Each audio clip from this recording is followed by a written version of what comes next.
Hey everybody, welcome to another CAF update, the 201st. Yeah, well, I'm trying to read the chat while I get the thing started here. Marvel fan says comic prices were low today. Everybody must be waiting on the auction for tomorrow. I don't know. A lot of art in the auction tomorrow, that's for sure. And I think there's a lot of auctions going on, right? I think we have the Heritage Signature auction, of course, this weekend, and then we have Comic Connect going on Monday night, and I think Hake's got a big one coming up in July. Just one after another after another. But things are going well around here. I think, as many of you know, we were at Heroes last weekend. That was a lot of fun. We'll talk a bit about that tonight. I do have a Page I Love segment that I forgot to put in the mailing today, so I've got that as well from Taki Soma, and yeah, we'll have Mr. Snork on doing his 10 picks later on in the show. But yeah, we could talk about this last weekend, right? A very eventful Heroes show. I think everybody who went had a good time. And I know Kazra and I did. We got in there very, very, very early on Monday, or not Monday, on Friday morning. Sorry. See, yeah, I'm still screwed up. Friday morning, and went right over to the show, and it was definitely a good time. And there are a lot of collectors there, as always. More artists than you can even hope to see. There's artists that were there that I still don't know where they were sitting. It's kind of comical. Like Jeremy Bastion, I don't know where the heck that guy was. I never looked at the program guide, but I figure if I walk down every aisle that are that's there at the show, and I clearly didn't, I would have seen somebody like Jeremy. It's funny. I walked by Joe Jusko's table maybe once, and he was on a main aisle.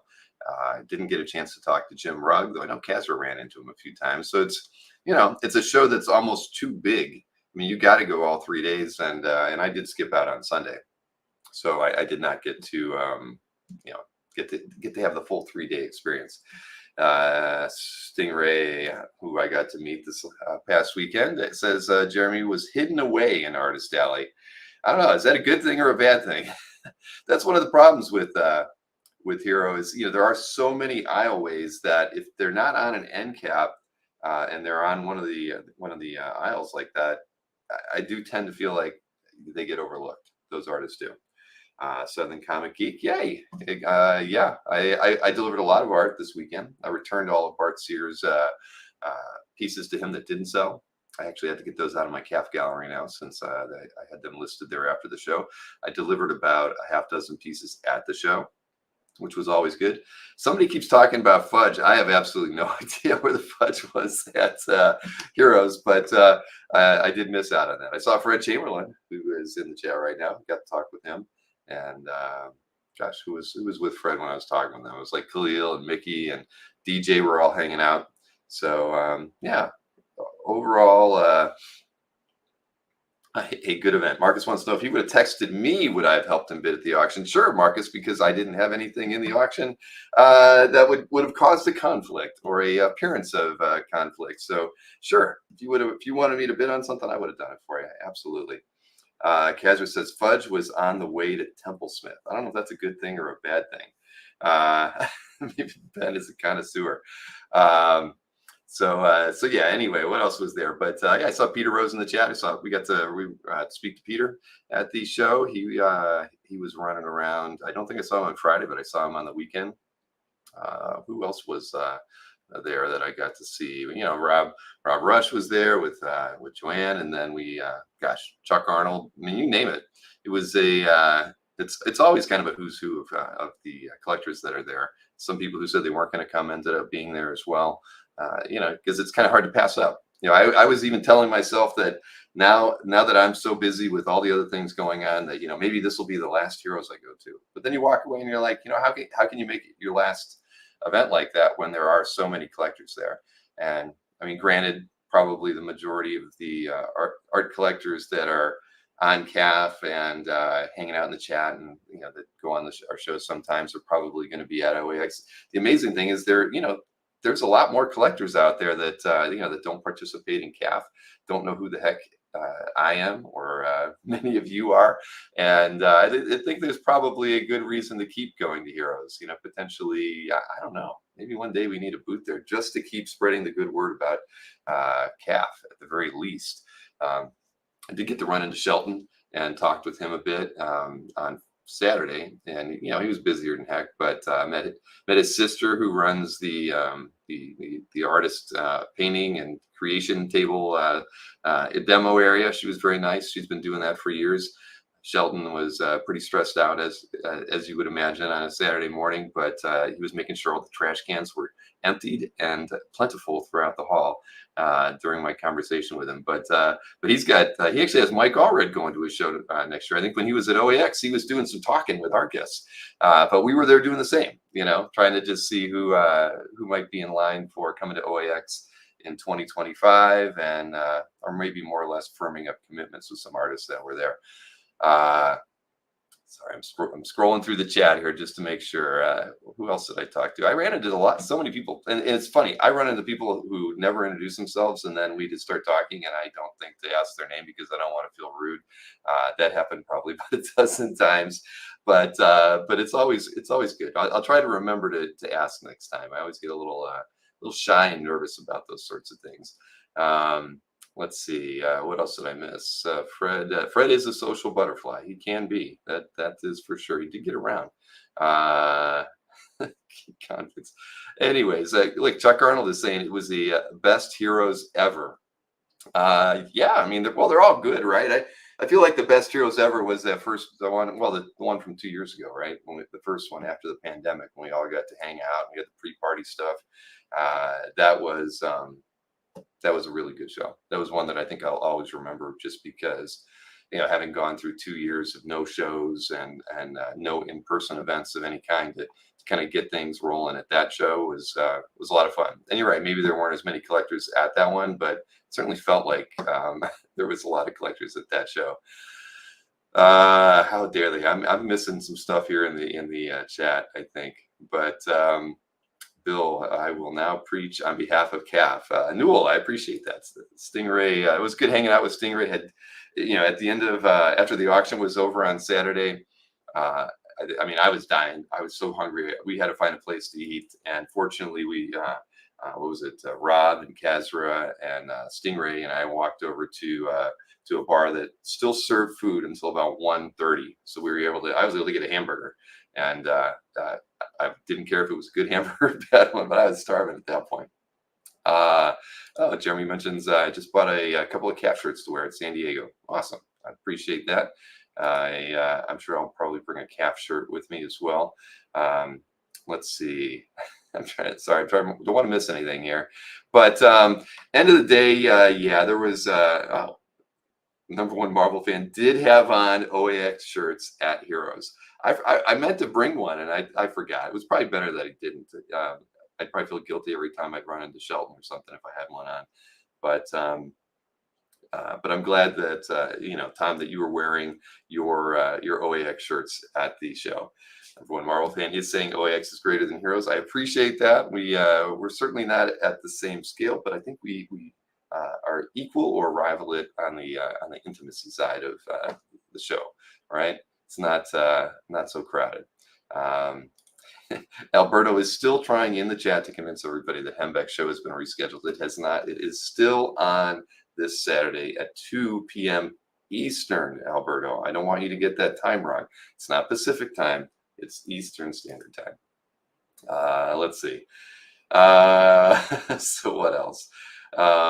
Alberto CAF bought all the Hembeck art. But it's still on for the chat. Yeah, I was gonna scan a few of the pieces today, and I didn't have a chance to. I will have a full preview of that tomorrow in an email for everybody. So you'll get to see everything. I still have to kind of figure it out. There are 10 color pieces that are all published, single character on a single board, and they were all published. I'll have to go back through my emails with Fred to find out what they were published in, but we'll talk more about that in a little bit. Tim says he wore the OAX shirt to the LA Comic Card Show. Yeah, that's always good. I did run into Bashar. I talked with him for a while. He's always set up at Heroes. He and Anthony really are the main vintage dealers at that show. Let's see. Staring at sky. Anyway, but yeah, obviously there was a hullabaloo about the auction or whatever. At the end of the day, I really didn't pay too much attention to the auction, to be honest. There was too much there was too much conversation and fun going on in the bar area off to the side. Jimmy was over there. I got to talk to Amanda for a while. Dan Panosian, who I'd never met before. Jimmy introduced us. We had a really it was a fun conversation with Dan. I've seen him on camera numerous times, but never spoke to him in person before. So very good conversation with him. Ran into Adam Kubert, talked with him for a while.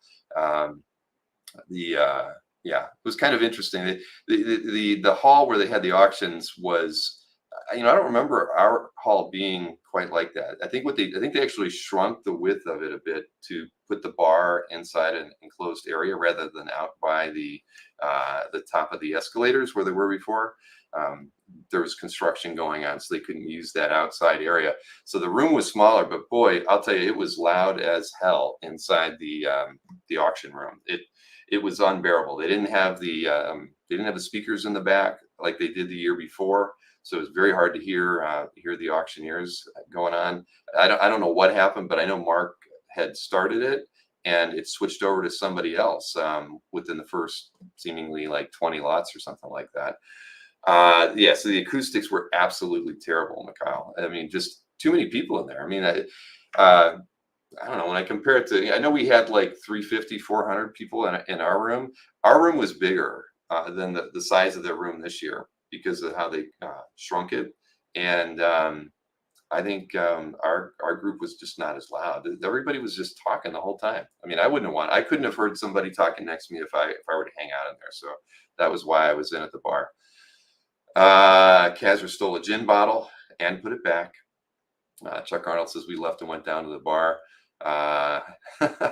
But I did have a very good time though. It was, I had a good time pretty much at every point in time during Heroes. I know that there was, again, whatever the whole issue with the Lambo bidding on something. All I would say is this: if he was bidding for Albert, that Albert has 30 or 40 other people in the room that he's close with that could have bid for him. If you wanted to just avoid the the potential sense of impropriety, Lambo should have turned him down. Felix Nobody should have said, give it, pass the torch on to somebody else. You could ask me to do it. You could ask anybody to do it, but you just don't. To me, that was the only mistake that was made. Obviously, I don't think anybody did anything wrong. It's just, when the optics are bad, avoid it. That's all I would say. If you avoid it, then you don't have any problems afterwards. So it wasn't just that one person. After the auction, I can tell you there were a lot of people talking about it, and everybody else felt that, again, that there was nothing wrong with it, that there was probably no shenanigans going on with it, but it's all back to the perception, right? And so it wasn't just the one gentleman on the CGC boards that spoke up. That was the only person to speak up. I guarantee you there were 50, 60, 70 people scratching their heads on that one after it was all over. So, in my life, I tend to avoid controversy. If it was me taking the advice, I would have said, tell Albert to call up somebody else. At any rate, yeah, I know. Well, that's how it goes. It's all about perception at the end of the day, right? Bring it up on Wednesday. I will probably not bring it up on Wednesday. That's fine. But I can't blame Albert. I'd have to blame, again, Lambo should have just said, somebody else do it. I get it. You want it, give it, here. There's Benno in the hall. Let Benno do it for you. You guys are pals. Any number of people could have done it for Albert. So live and learn. It is what it is. Right, Marcus. I'm totally with you. That's why at the end of the day, it's all about the optics on it. I would have just done everything to avoid it, humanly possible. James Siegel says Benno's a shady one. Benno is probably one of the least shady people in the entire hobby. Isn't tonight the opening of the Jack Davis thing at the Society of Illustrators? Benno was one of the people, along with Rob Reiner, the actor director, and or something, I think, and somebody else. I can't remember who else was curating that, but I believe the opening is tonight. If I'm not, I could be wrong. I think Benno said it was Thursday.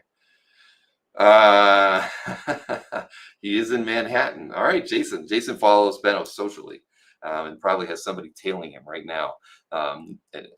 reporting on his whereabouts. But either way, yeah, Nick Force says great shirt. This was a gift from who got me this? It was at a New York Comic Con, and why am I drawing a blank at the moment? It'll come to me later. It was somebody that we all know and love. Yeah, there it is. Kazer's thrown the link to the Society of Illustrators. I believe the opening is tonight, and I think that the exhibition runs at least 6 to 8 weeks. Oh, Potic went to it too. Cool. Yeah, that was that looks really, really like a great exhibit. I would love to go. I know that Howard Chaykin was over there the other day because I follow him socially, and he wasn't going there for the Davis exhibit. I think they had a couple others that were really were pretty cool as well, but I don't remember what they were. There you go. Oh, it runs all the way through September 21st. That's too bad because isn't New York Comic Con would be like the first weekend in October, I think. Is it a different Rob Reiner? I have no idea. But either way, that's too bad that the Davis exhibition isn't going through New York Comic Con. Oh, Rob Reiner from the CFA APA. That makes sense. So yeah, I'm still not remembering who got me this shirt. Let's see. I don't know what that means. Somebody in Facebook. How can you see greater if you choose to keep your eyes closed? I have no idea. At any rate, words of wisdom from Facebook this evening. Howard went for the Schoonover. That's right. That was the exhibit that was going on over there. It was that, and I think there was a third exhibit that was there as well. But again, I could be wrong. Let's see. Jason wants me to come out for the Jersey Art Con. And when is the next Jersey Art Con, Jason? Is it September? I haven't been to one of those in about, feels like 10 years. I don't know. My schedule is very, very difficult with travel coming up for the next several months. But you never know. Never say never. But gosh, why I'm ticking me off. I can't think of who bought me this shirt. Everybody, Nick's asked me if I'm going to go to New York Comic Con. I'm not planning on it, Nick. Kazra may go, but that month I'm going to IX in PA, so I will be at that show. I'm actually going on a vacation in August with the family, first one in a long time, where I will be streaming and working while I'm there, but we are going to Hawaii because that's where the World Pokemon Championships are in the middle of the month. So I'll be away from Cafe HQ for a couple weeks, but working nonetheless and hiking, I think, and hanging out and having Mai Tais with Jordan. That is high on the list. But yeah, IX is fantastic, Murdoch. If you don't get the chance to go, you really have to try to figure out how to wedge that into your schedule. It's a very, very, very unique show. There's nothing else like it in the United States. I mean, as long as you like illustration art, in that sci-fi, fantasy, horror genres, there's no show like it in the United States. And there's different shows that focus on the arts really well. Lightbox, for instance, kind of comes to mind. But IX is definitely a show that I can't think of one that's comparable to it. I mean, they have over 100 main artists in their main exhibition area. Then they have a second show back at the main hotel Friday and Saturday evening, where they have another 120 artists set up both evenings. So it's kind of like a never-ending art fest. If you really want to go, it would probably work well to go like a Friday and a Saturday, or you could do a Saturday only and stay Saturday night because you want to see the second show at the hotel. But yeah, IX is a great show. Marcus says the CEO should pay for me to go. No, it's really not even a question of money or anything. It's just time. That's New York's fun. I mean, I do like that show. I just, if I'm already got so many other shows going on at that time, OAX will be coming up. Yeah, I don't know. You never know. Never say never. But I wouldn't mind doing it. All right. So what else? I think that's kind of everything, right? Unfortunately, yeah, work always gets in the way, Murdoch. That is kind of the problem. So Jason says the next Comic Art Con is on August 4th. So yeah, so that makes it tough because, like I said, I know I'm out of town for 2 weeks in August. Tina asked me if I'm going to Baltimore. No, I'm not going to Baltimore. Then they moved that. That's in September now as well, right? It used to be later in October, or maybe they've kind of flip flop things around. I don't know, but I like Baltimore. I just think it is a good comics centric show. I went 2 years ago, the year we got out of the pandemic, and had a very good time. I just, while there's a lot of artists there, I just think it's, it's not Heroes caliber artists. And while it's a great show, if I'm already doing Heroes once on the East Coast, and if I had the chance to go to New York, I would pick New York over Baltimore. Stingray's going though. Let's see. Peter Rose says Dwayne Johnson has a fun. I don't know. I guess I'd have to look that up on YouTube. I don't know who's got a warrant out there for their arrest. Anyway, yeah, I think that might cover everything. Right? Did I forget anything? I know. I'm glad everybody likes my shirt, though. Schoolhouse Rock was, something that I got to spend my Saturday mornings watching all the time. Murdoch's, Murdoch's. It's Baltimore is great for comics. It's a big show. It's definitely a big show. So why can I not? Oh, Sean from Hakes. Sean from Hakes is the guy who got me this shirt. That's right. How can I forget? Everybody's guy, guy that you love to kick during the Hakes previews, right? Sean is a good guy. Him and Marvin actually picked it up for me one day, and it's a fantastic shirt. Love it. Chuck is saying he saw the app. That was actually something I wanted to bring up. While we were at the show, I did show the app to anybody that asked, and many that didn't. And everybody was very impressed. Many people wanted to know, when are they going to be able to get it? And right now, I talked with the developer today. He did another release of the app today that that completed a few things and broke a few other things, or mostly formatting related stuff. But I'm going to actually have a meeting with him tomorrow. But I let him know that as far as my roadmap goes, 3 more weeks of development, and then we're done. So we're gonna basically look at the next 3 weeks, figure out what we can get done from the things that are left on our task list, as well as things that I was hoping to get into version 1, and then from there, it's going to take probably anywhere between 2 and 3 weeks to get it approved and into the App Store and Google Play. So I think we're really looking at a 5 to 6 week time period before the app will be available to be downloaded. But trust me, the moment it's available, we are going to let everybody know about it. San Diego Comic-Con, that would be the ideal, Mr. Easy-Go-Lucky. And, it would be to say that it's released that week. Again, fingers crossed. Can you order delivery through the app? No, not yet. Swipe rights. Do we have any swipe rights? No, I think we only have swipe lefts, actually, Marcus. But no swipe rights today. Well, no, that's not even true. There was something introduced into basically we've been working on the main gallery landing page, and while my developer Andy got a lot of things right, he got as many things wrong as he got right in what I wanted there. And certain things worked sort of right, and other ones didn't. Some naming changes got kind of monkeyed around and messed up. But the cool thing is, it's like I can go into everybody's gallery now, which I couldn't do before.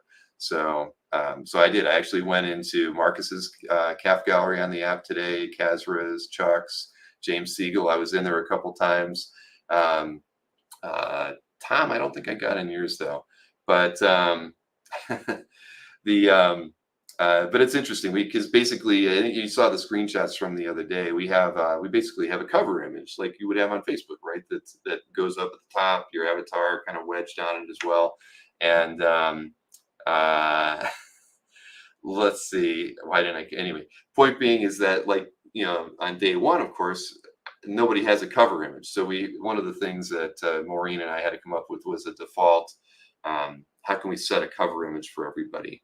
And so if you don't have one defined, what it's going to do is it's going to pull the most watched item from your CAF gallery and place that in the cover image area. And if you don't have, or not most commented, I'm sorry, not most watched, most commented item in your CAF gallery.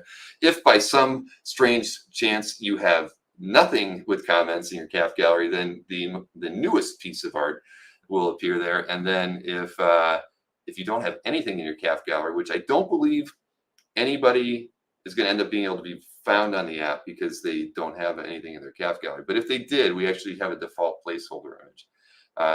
James Dornoff, I was actually in your CAF gallery on the app today too. In-app purchases to remove Sidar.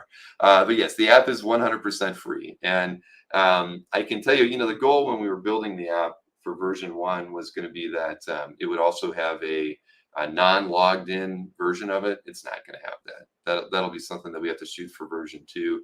So anybody that wants to use the app and doesn't have an account will have to create one. It's not a premium member only app in any way. So you just have to have a login. So once you can log in, you can get in and do pretty much everything that you want to do in your gallery. As far as maintaining it, uploading new artwork. The CAF mail system is not going to be in there in version 1. I got talked out of doing that just because there was too much creep on stuff as far as the project going, and we really want to get it out sooner rather than later. So even though we've talked about doing, an update to the app by the November Comic Card Live, I have a feeling that if things go well, and I can't say according to plan, but if things go well, we would more than likely probably, get some of these features in there that aren't in version 1, like the CAF mail system, like at least a classifieds only landing page, but that's actually probably going to be there anyway. But again, putting a few things in there that won't be able to be there on the day that it rolls into the App Store. App is ad-free for now, as Gazro has noted. Mikhail wants to know if he's going to be able to switch between his main account and his burner accounts on CAF. No, it won't be that easy. But my understanding with the way the app handles sessions for people, it'll be very easy for you to log out and log back in and not have to worry about things like cookies and things like you have to worry about on the website today. For now, exactly, Jason. It's I'm not saying anything is inevitable, but we have no plans for putting ads in there right now. We're really just trying to clean up CAF, understand how we want to handle a mobile app experience, and then kind of go from there. Zevia will be the first advertiser. That is possible, Rick. You never know. So, is Comic Art Shop going to die soon? I didn't want to talk about Comic Art Shop because Kazra and I really haven't talked about it, but I can tell you that if I have it my way, I would say Comic Art Shop is going to die on January 1st, 2025. That's the day we're going to take it offline. And when that happens, what we'll do is, at that point, I think it's kind of unnecessary anymore anyway. But in the direction that we're taking, the classifieds and other things on the site, I really don't think that Comic Art Shop serves any purpose any longer. Comic Art Shop was created specifically because there was a day when the dealer inventories and the classifieds, people started complaining about it on CAF. And this, again, this is 15 years ago. And people were like, they wanted a separate site just to look at art for sale. And so Comic Art Shop was created because, it was just a streamlined version of looking at art for sale. And so it served a purpose, but yeah. Poor Jason. You get annoyed, man. Sit on that chair. Be a lump on the couch with the 2 dogs, man. So, but anyway, it had a purpose. I almost never go over to that site. I rarely ever accidentally end up in Comic Art Shop, but it really is, it's unnecessary. And with, again, the direction we're going with things, we don't need it. So that's really the plan for me. Kazra and I will firm that up, but January 1, that pull the plug on it. But there's things we have to fix when we do that because Google will still see it it'll still be sending traffic there. So we're actually have to set up some redirects. Like if somebody were to go to Jason's comic art shop, I actually have to set up a redirect to send them over to Jason's classified page within his CAF gallery. So that's work.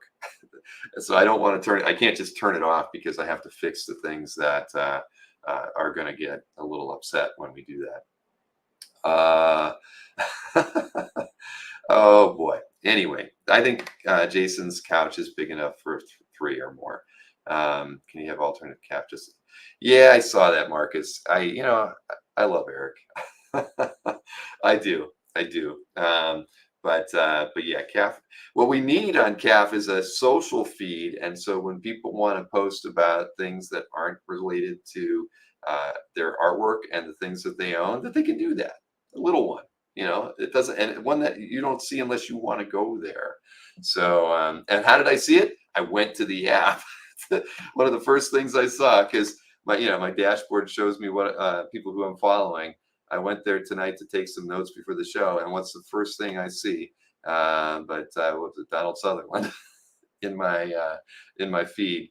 So it is yeah, we need to have some steadfast rules on there. Oh, good. Well, it's not there anymore.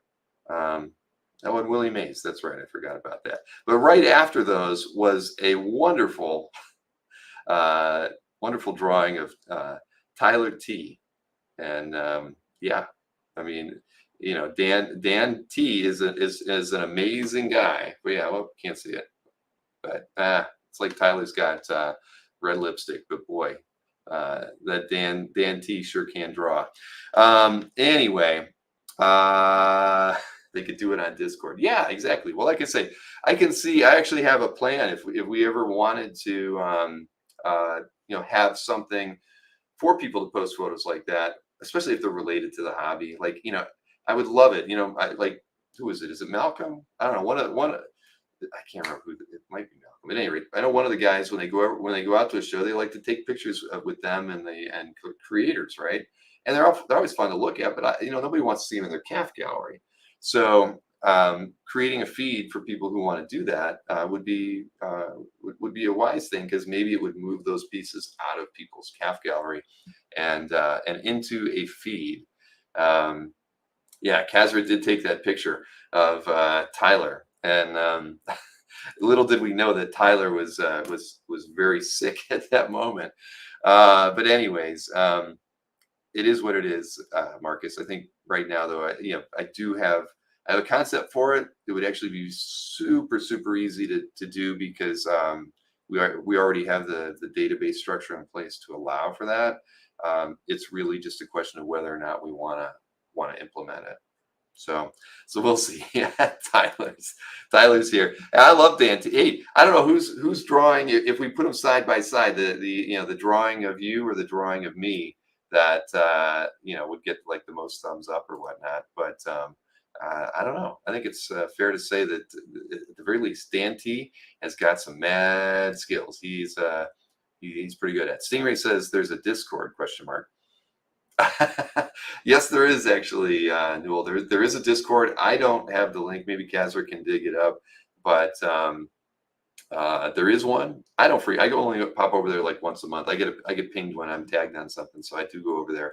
I don't have time to do it, but Chuck Arnold, Chris Snorick, and several other collectors are in there very regularly, and there's a few conversations going on in there. More conversations going on in the Discord than on the forums on CAF. Let's see. Chris says Dan drew me too, and I look dashing as AF, of course. Anyway, let me see. I was going to actually show you guys a few photographs that I didn't take, because I don't think I took really any photographs when I was at Hero, but I was sent some, and I pilfered a few from here and there, and oh, here we go. There's that darn thing. Let me see. I can share this and just show you some of the fun things that were going on at Hero while you weren't there, or maybe you were. I don't know. Let me try to resize this darn screen. So this was over at Rob's house. It's Brian on the left, right? I always forget his name. I don't know why. I've almost never talked to him, but I believe it's Brian. And Tyler, of course. Look at Tyler. He's looking svelte these days. happier than any man in the hobby should be. This was Rob's got a room that he has a lot of his art there. He's got easels set up with some of his art on them. He's got the wall that they're looking at is full of framed artwork. Rob's got a great art collection, and he and Joanne are just fantastic hosts. They always put on a spread for everybody. They open up their house to most everybody. Tom, I'm sorry you didn't know about it. If I don't go around and inviting people to other parties, but I should have mentioned it to you and then gotten you the address, because it's a good time. They've done it the last 3 years, and there's usually like 20 collectors or so that are there. But Rob gets to show off any of his new purchases. He showed off like the Alex Ross Doctor Strange that he got from Matt DiTullio. Brian Lake. Thank you, Kezra. I don't know why I can't remember his last name, but now I will try to commit it to memory. I've not seen the one of Chris Snork either. But let's see what else is going on there. See, showing off the app. See, and I'm not the only one that likes denim button downs right there. As you can see, George Hodge to my right, your left here on the photograph was enjoying looking at the app, and I forget the gentleman's name. That's camera right there, artist, and I apologize. He's on calf too. I don't remember his name. I should. But I'm drinking some great bourbon. It was called Blood Oath, and my goodness, was it delicious. James was pouring too, so he was pouring like quadruple shots. Way to go, James. Let's see what else was going on. I don't know what Tyler was showing Kezra in this photograph, but from Tyler's hand gestures there, I mean, it's got to be something good. I can't imagine. Maybe it's something. Maybe that might be the Dan T. Chris Snork image that they're looking at. I don't know. Could be wrong. Anthony Morris says he's got to find the calf Discord. Boy, I wish I could give you guys the link. Maybe at some point I'll try to grab it during the show tonight and get it into the. I hope it's not that Rich Danny's, and I hope it's not that Kelly Goon or Marcus or whatever. Yes, straight from the bottle. Nudes of Marcus. Oh, Rico Renzi. Thank you, Tyler. That was Rico Renzi in the photograph with George and I when we were looking at the app. But yeah, I don't think they're looking at the app here at the moment.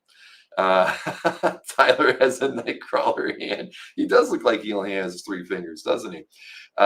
Anyway, yes, very good. There we get to see all the whatever's hanging on Rob's refrigerator too in that. But again, good times. What else we got here? I think some photos from they have a huge table spread out. Everybody throws their portfolios down, and it's a good time.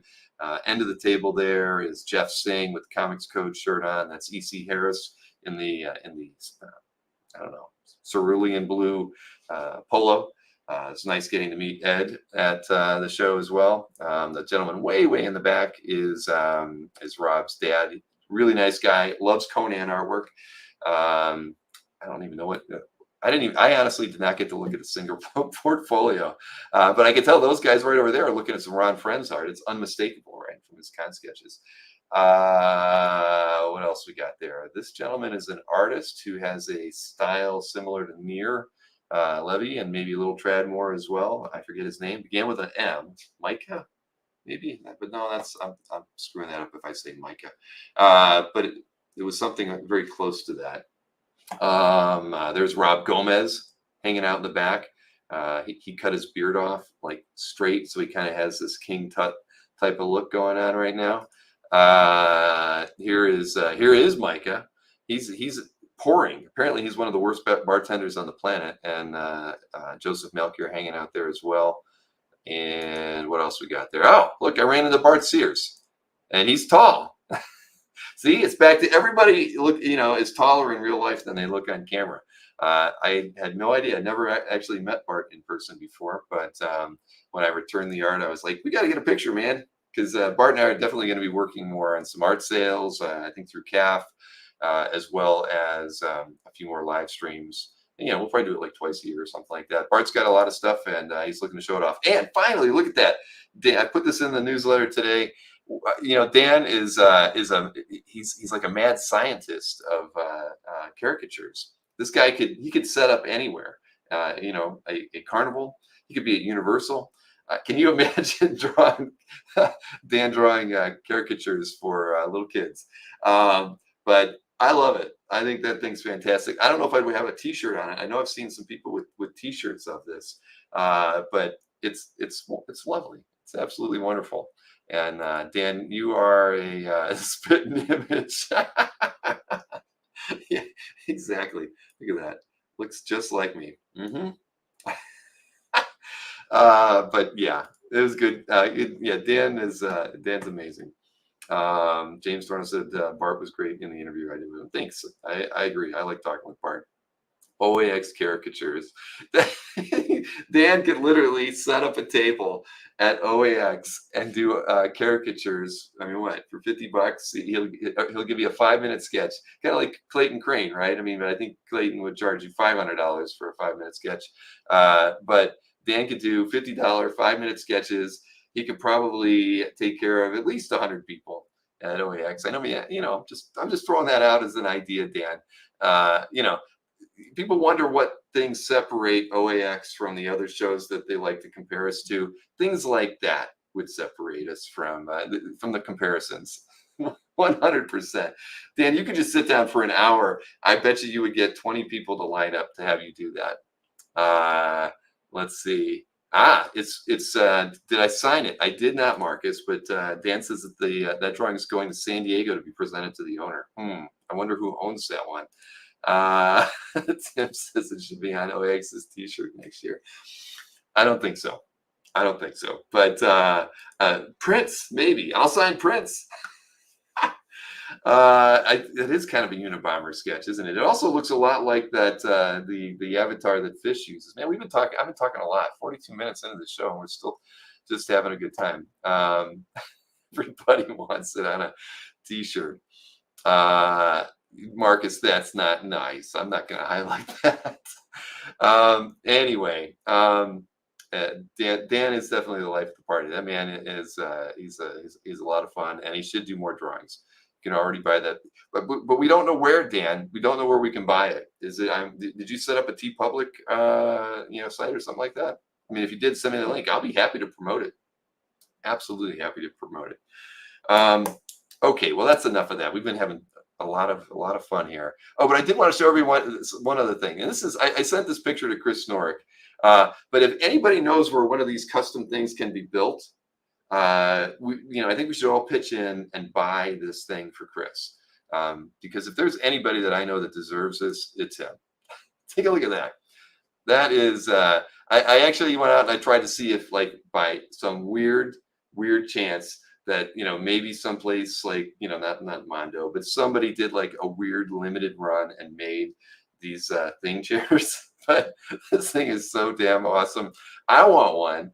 But yes, I could not find one. I looked around. So my guess is this was 100% custom.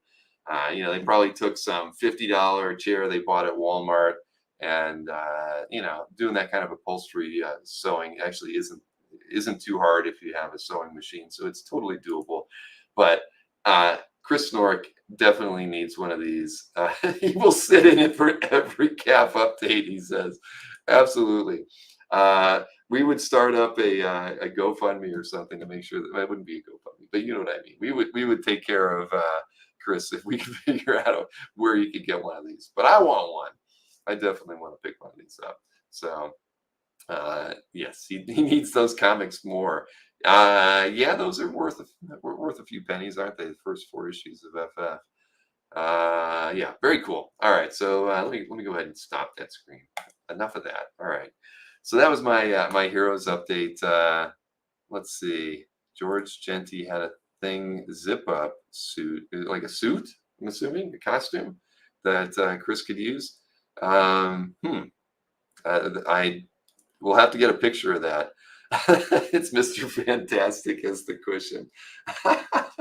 Yeah, it does kind of look. It could be. It definitely could be, Marcus. Okay, moving right along. Why don't we go ahead and talk about the schedule? Schedule's jam jam packed with a lot of good stuff, right? We got Phil. What do we got? Big Phil on next Monday now, but we've got Fred Hembeck on Saturday. Everybody, Saturday at 2 o'clock. I can't. I think it's about 11 or 12 pieces that we're going to have. Everything will be auctioned. I can tell you that. And I can also tell you that that mammoth piece of art that we will be showing, it's going to start at a high price because Fred doesn't. He's like, I don't know what they are, but I know what the least amount I'd want to sell these two really large, 100 character plus pieces for. So they're going to. The one that we're going to offer on Saturday will be we'll start at a high dollar amount. I got to confirm it with him tomorrow, but again, that's Fred's threshold of what he's willing to let that piece go for, whatever it is, and we'll find out on Saturday when we do the show. But we'll talk about where they were published and how we got hired to do that work, and yeah, we'll see where things go from there. I'm sure Fred will be very happy to take it back if nobody ends up wanting to bid on it. But I mean, it's not 5 figures or anything like that, just so everybody knows. But yeah, it'll definitely be. More than 1,000, I think, is the starting place. But yeah, we'll find out on Saturday. But we will have there will be 6 other published pieces in that auction. There's an X-Men cover.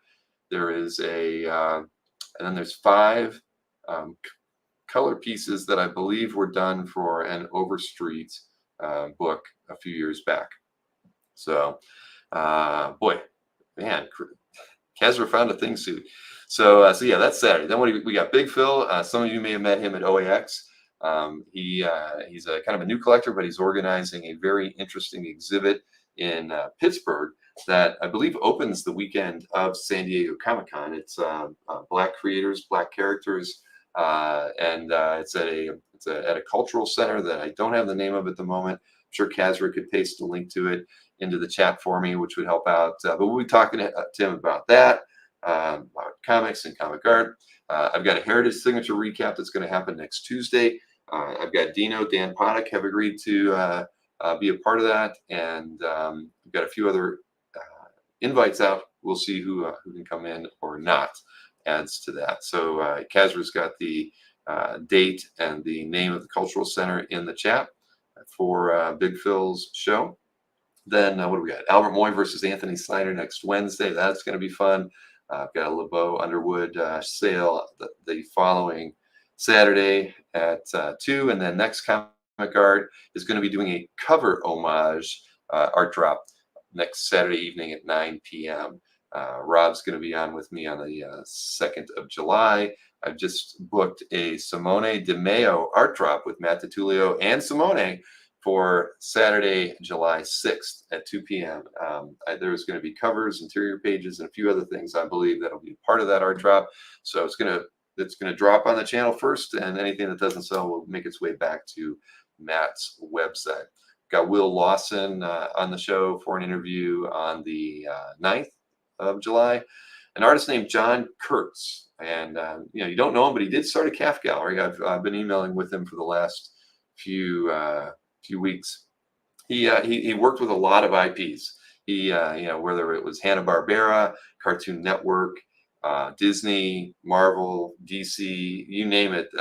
This gentleman has pretty much worked with every major company out there that has characters that we know and love. So he got in touch with me and wanted to know if CAF was a place where he could show off his artwork. So I said sure. After I saw what he actually was legit and had been doing it for years. I think maybe he's retired. I don't know. He's been in the business like for 40 years. At any rate, he's got a ton of material that he's done for these IPs. He's going to just kind of trickle some pieces out into his calf gallery and as part of our show.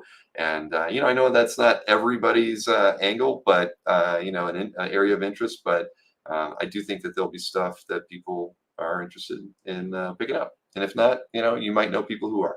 So I think that it'll be a fun show regardless. I mean, a guy that's been in the industry that long and has worked with that many companies, I think we're going to have a fun time talking with him. got a Hakes preview after that. I've got West Coast Avengers on.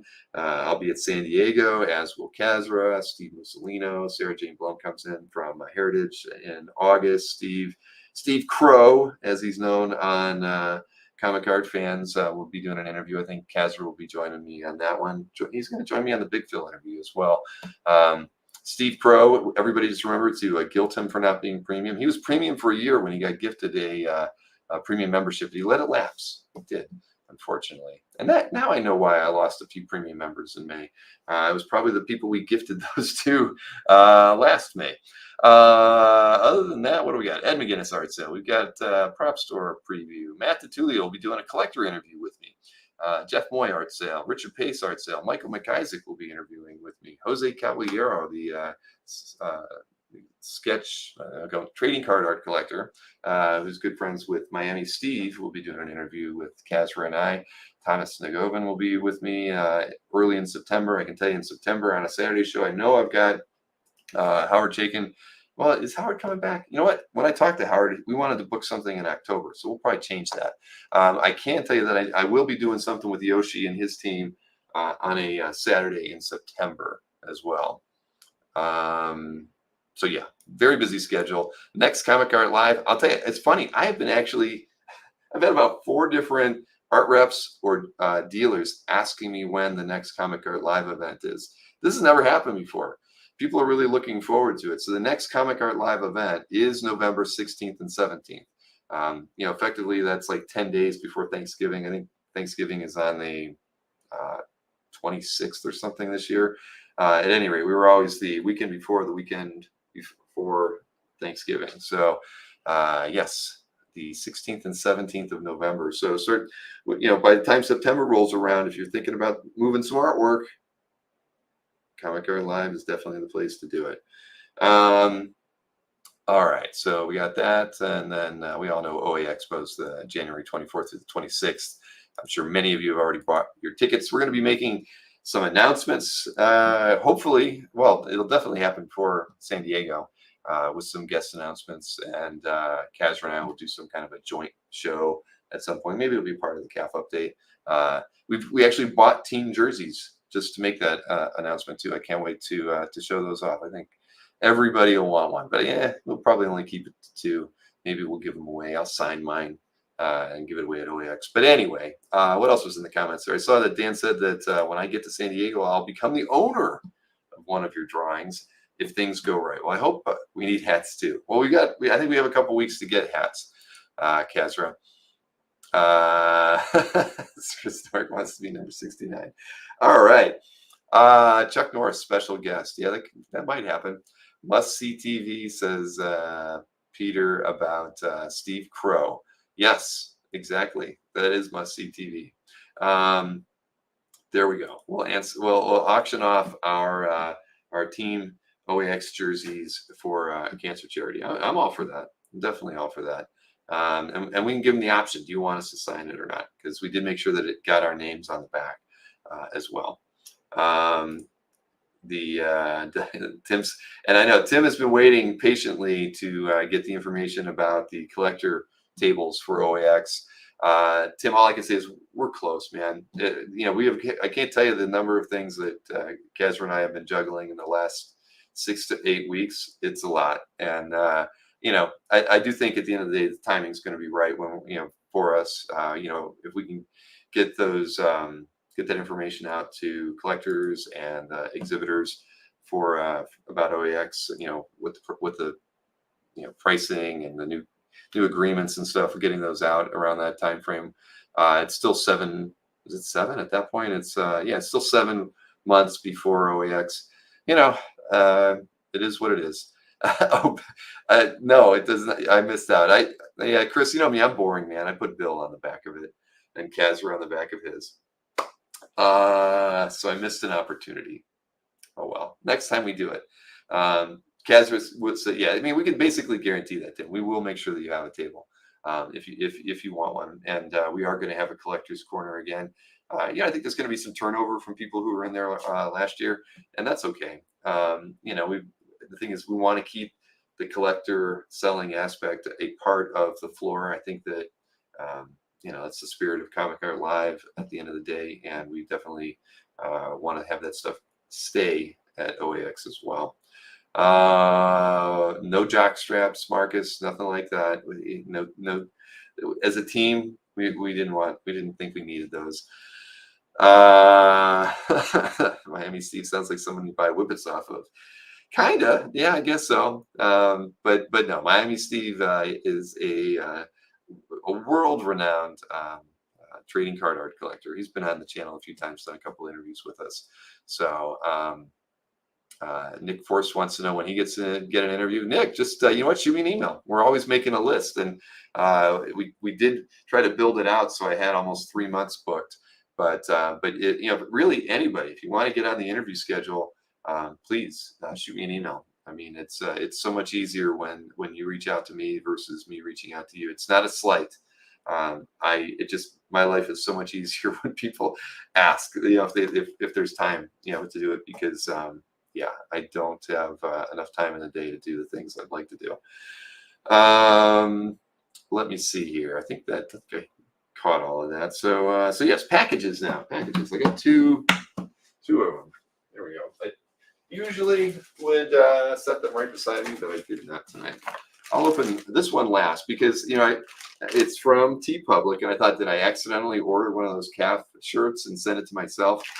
And about an hour before the show, Alex Garcia said he's created a new shirt for us, and if we like it, he'll send me the artwork, and we can put it in the TeePublic store. So that'll go last. The other item is I'm assuming one of my mystery sketches. I think I've got one more outstanding with Tatiana. This one is from Mark A, and I think we all already got to see this during the preview we did with Mark and Tatiana that one night when I was in Ohio. I had a Wolverine that was done by Maxi Dallo. I love Max's work, and had not had the opportunity yet to commission him. But I got lucky enough to have him do a mystery sketch. So I think that's what this is. And as you can see, like I told you, I do what my good buddy Mark does. I pack in Masonite. It is the best way to go. And you know what? We actually had, now that I'm thinking about mystery sketches, we had a gentleman in California email me stating that he got a package, and it was from me. So it was sent in Masonite, taped to the nines, right? Because we do that extra wrapping with the yellow tape. I don't have one around here. At any rate, we put a lot of tape on ours. He said that when he got his package, the end was cut open and the art was missing. Now, I mean, it's really hard. I don't know how somebody could just cut open an end on a piece of Masonite. I mean, I guess maybe they did the long side and would be able to get in there. But we literally, I put a whole lot more tape on mine than Mark does here. But he said that the mystery sketch was removed. So he's going to do a report to the USPS about it. And I mean, there's nothing I can do, right? Because I mean, if it really was stolen, and it sounds like it, that's something that they're going to have to work out that way. But maybe when the Page I Love segment's playing, I'll pull up the image, because it was one of the 3 Jeff Isherwood pieces, which really sucks. That was in it, and it was a Savage Land Rogue. And so I want to get the image out there so everybody knows what it is. And hey, maybe you'll see it appear on eBay or something like that, and we'll figure out. We'll see what we can do about it. But yeah, it totally sucks. I mean, in all the years I've shipped stuff, I've never had something like that happen.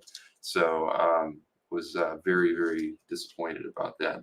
But yeah, so this is the Maxi Dallo Wolverine that I asked for. And all I asked for, just so you know, I said, I want a Wolverine. Did I say I wanted the brown costume? I don't even remember. I may have said brown costume, and I said hood off, smoking a cigar. That was all I said. And I figured I was going to get, the 3/4 figure with him just smoking a cigar. I've gotten numerous ones like that from, convention sketches. But I get a whole farm scene. He's on the back of. This is probably right before. He's like a day laborer or something like that. He's going out to do some picking, and I don't know.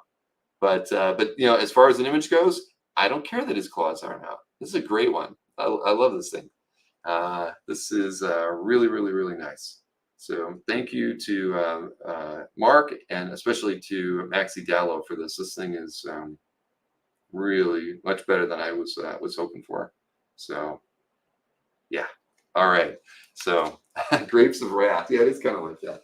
All right. So let's see what this thing is. See what we got here. As everybody knows, Alex, he's the one who did the Bill of Thor shirt. He did the short-lived Mike as Spider-Man that got pulled down by Marvel, and I have the only I got the only shirt from it. He did the Crotch Goblin shirt. He did the Cyclops kind of chibi style-ish. He's probably mad at me for saying it was chibi style, but shirt that is really Alex's style. And those are all in the store. And he did the Kazra shirt too. Remember Kazra as a Modoc? Oh, he did the Modoc shirt. Man, Alex is, where would we be without Alex?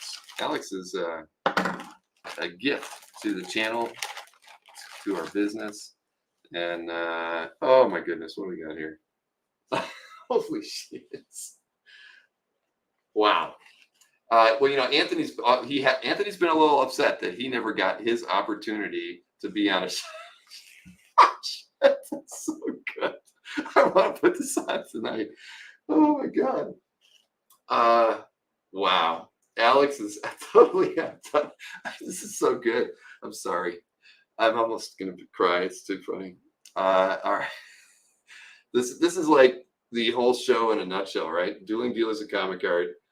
Oh my God, he's got Bill again holding a Cyclops drawing, me with a calf shirt on, me as Thor, Mike with his Hulk hands, Anthony with his Thing hands, Anthony is the Kingpin, Sharon, of course, with a Crotch Goblin shirt, Matt with I didn't even notice it, Mike with his Batman mask on when the ear would not stay up.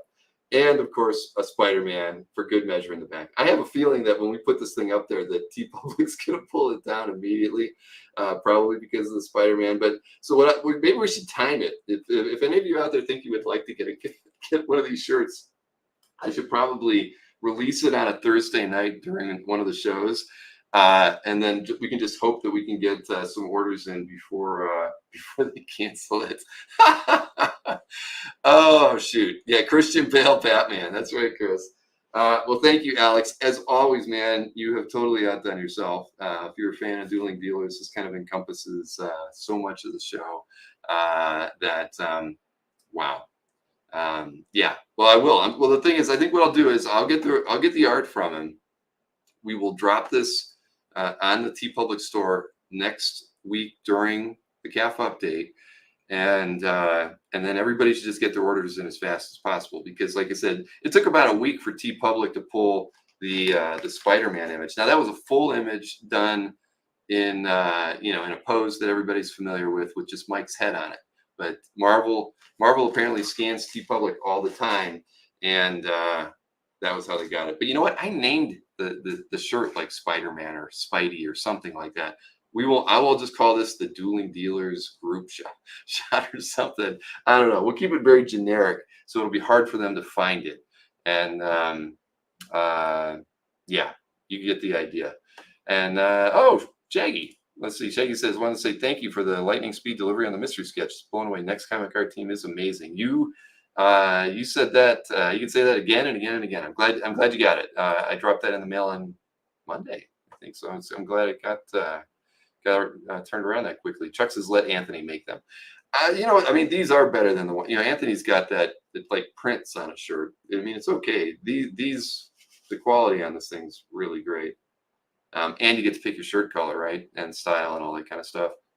So, anyways, yes, please. I'll even put it in the mailing and remind everybody we're going to drop it 9 p.m. Eastern next Thursday. Everybody try to get one, and with luck, maybe it won't get pulled at all. But I love that. Anthony and Sharon are going to be very happy that they made their way onto a shirt.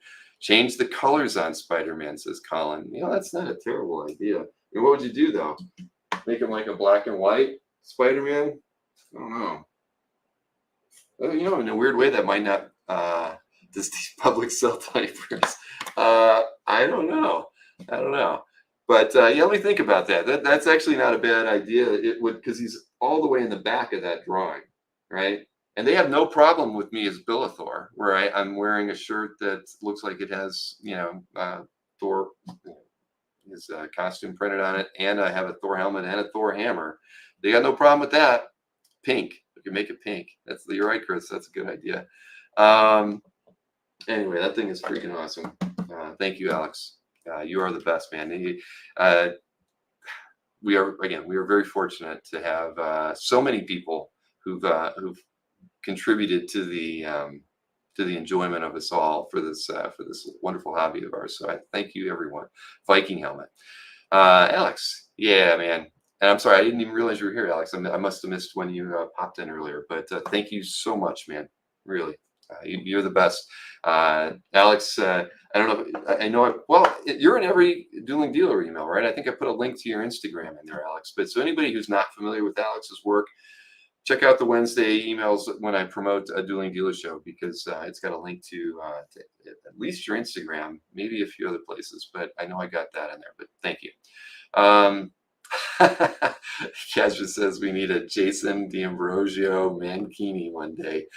Yeah, man, the things that, just man, we got Alex over here, we got Dan T over there, likenesses all over the place from the celebrities throughout our hobby. I love it. I love it. I mean, again, talking about what's made the last 4 years so much fun is the fact that those of you who've taken the time to get on camera and hang out with us, everybody knows what Jason looks like when you see him at a show. He's easy to approach and be like, you're that guy. You're the D'Ambrosia guy who's hanging out with us all the time. All right, so there you go. What do I got next? I guess I can roll into really the CAF update now after I do the page I love. So we can throw that out there. Kevin Sharp, who was at Heroes along with the wonderful Emily, we got to hang out for a lot. Actually, we went out to dinner with them. Had a great dinner. Chuck, can't thank Chuck enough. Well, and Snorik got mad at me, Chuck, because I kind of logged into our beer app, the Untapped beer app, and I posted that I was drinking a Dos Equis while we were out at dinner, and he was not very happy. But the thing is Dos Equis was the best beer that they had on the menu. So it may have been slumming in Chris's world, but it was the best I could do. I hate to say it, but Dos Equis is okay. You drop a lime in there, and you're all right. Anyway, so that was that. But back to Kevin Sharp. Kevin has done. He's been doing these for the last year, and kind of he gets a lot out of doing them. I think he has a lot of fun. He told me about a very, very, very interesting one. He says he does a lot of editing on these, so he probably does some editing on the audio files that we don't really catch. Taking out the ums and the pauses and maybe some of the questions. Modelo. Yeah, didn't I say we were at the El Camino and you guys all scoffed at me because it was the Dos Caminos. Anyway, back to Kevin. Kevin told me that he interviewed a celebrity that we're all very familiar with for a page I love, and he said that he wasn't going to give it to me because it was so off the rails, not focused. And I said, you know what, with this particular celebrity, it would be worth having. I mean, if they went through it with you on the phone or however he conducts those interviews, that it will be worth sharing. Now, that's not the one I've got tonight. I actually haven't gotten to hear it yet. But the one we're going to do tonight is with Taki Soma, who's the significant other of Mr. Michael Oming. We've had Mike and Taki on numerous times before. Nicolas Cage would have been good. Not quite Nicolas Cage level, but again, somebody everyone knows who this person is. So at any rate, that'll probably be a July thing. We'll work that out. Let's see. Anyway, Taki Soma, page I love. She's picked a really, a piece from an artist who I've never heard of. And Taki does a lot of independent work herself and has a has a definite different eye. I think I don't think I've read any of her stuff before. I don't think I have, but I know of a few of her books. I should correct that before I have her and Michael on again. But so she actually ends up talking not a lot about the artwork, but we're going to learn a little bit about this creator who only goes by their first name. Apparently, they're a little mysterious, but they are an indie artist, and I don't know. It's seemingly somebody. I bet you Tyler T and Dan T, and I bet Mikhail. I bet you even Chuck Arnold's probably heard of this artist. I was not familiar with them, but I'd seen the art before. So, anyways, here's a page I love, thanks to Kevin Sharp, of an interview with Taki Soma. Hey everyone, welcome to A Page I Love. This is Kevin Sharp, and today I'm joined by a guest who's no stranger to the Comic Art Live channel, artist Taki Soma, the creator of the graphic novel Sleeping While Standing. Taki, welcome back to Comic Art Live, and thanks for joining me. Well, thanks for having me. It's a pleasure to be here and be asked to talk about art and pages and comics because it's my favorite subject. Good, because you have gone with a deep cut today that I'm going to guess many, if not most, if not all of the viewers will not be familiar with. Tell us about the book that we're going to be talking about and the creator. Awesome. Yeah, I would love to. The creator is named Jason and no last name. I think I have all of his graphic novels. He's a Norwegian creator. His books in the States are being published through Fantagraphics. The book I'm particularly talking about is called Lost Cat, which I believe came out in 2015, I want to say. Jason is like an elusive creator that I only recently found a picture of him online, and I really just didn't want to know. I wanted the mystery. I love the mystery, and I love that I didn't know anything about him. As a fan of his body of work, how was it you came to choose something from this particular book?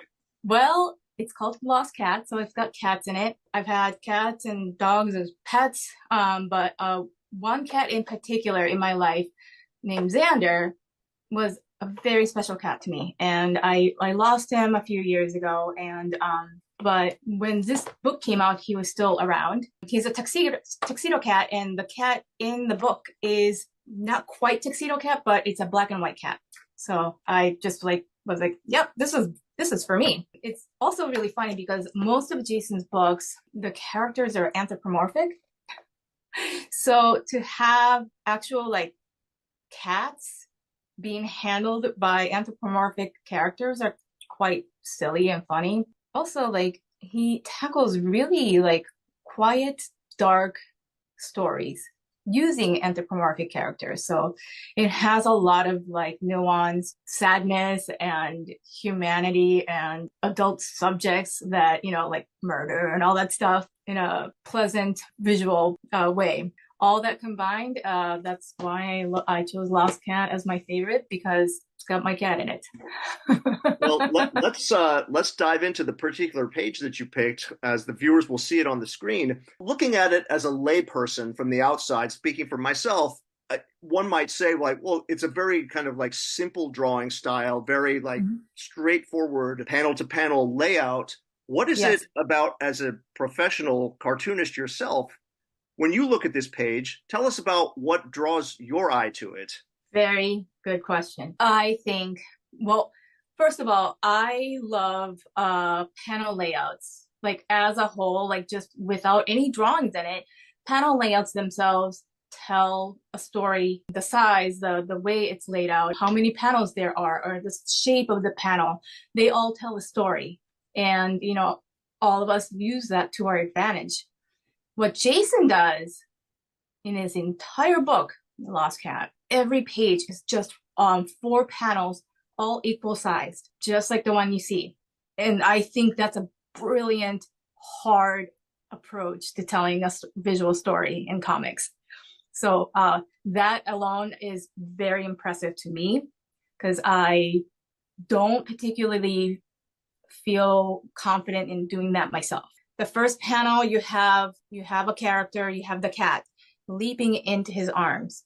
Well, first of all, that panel alone is what stole my heart, because that's literally what happened with me and my cat.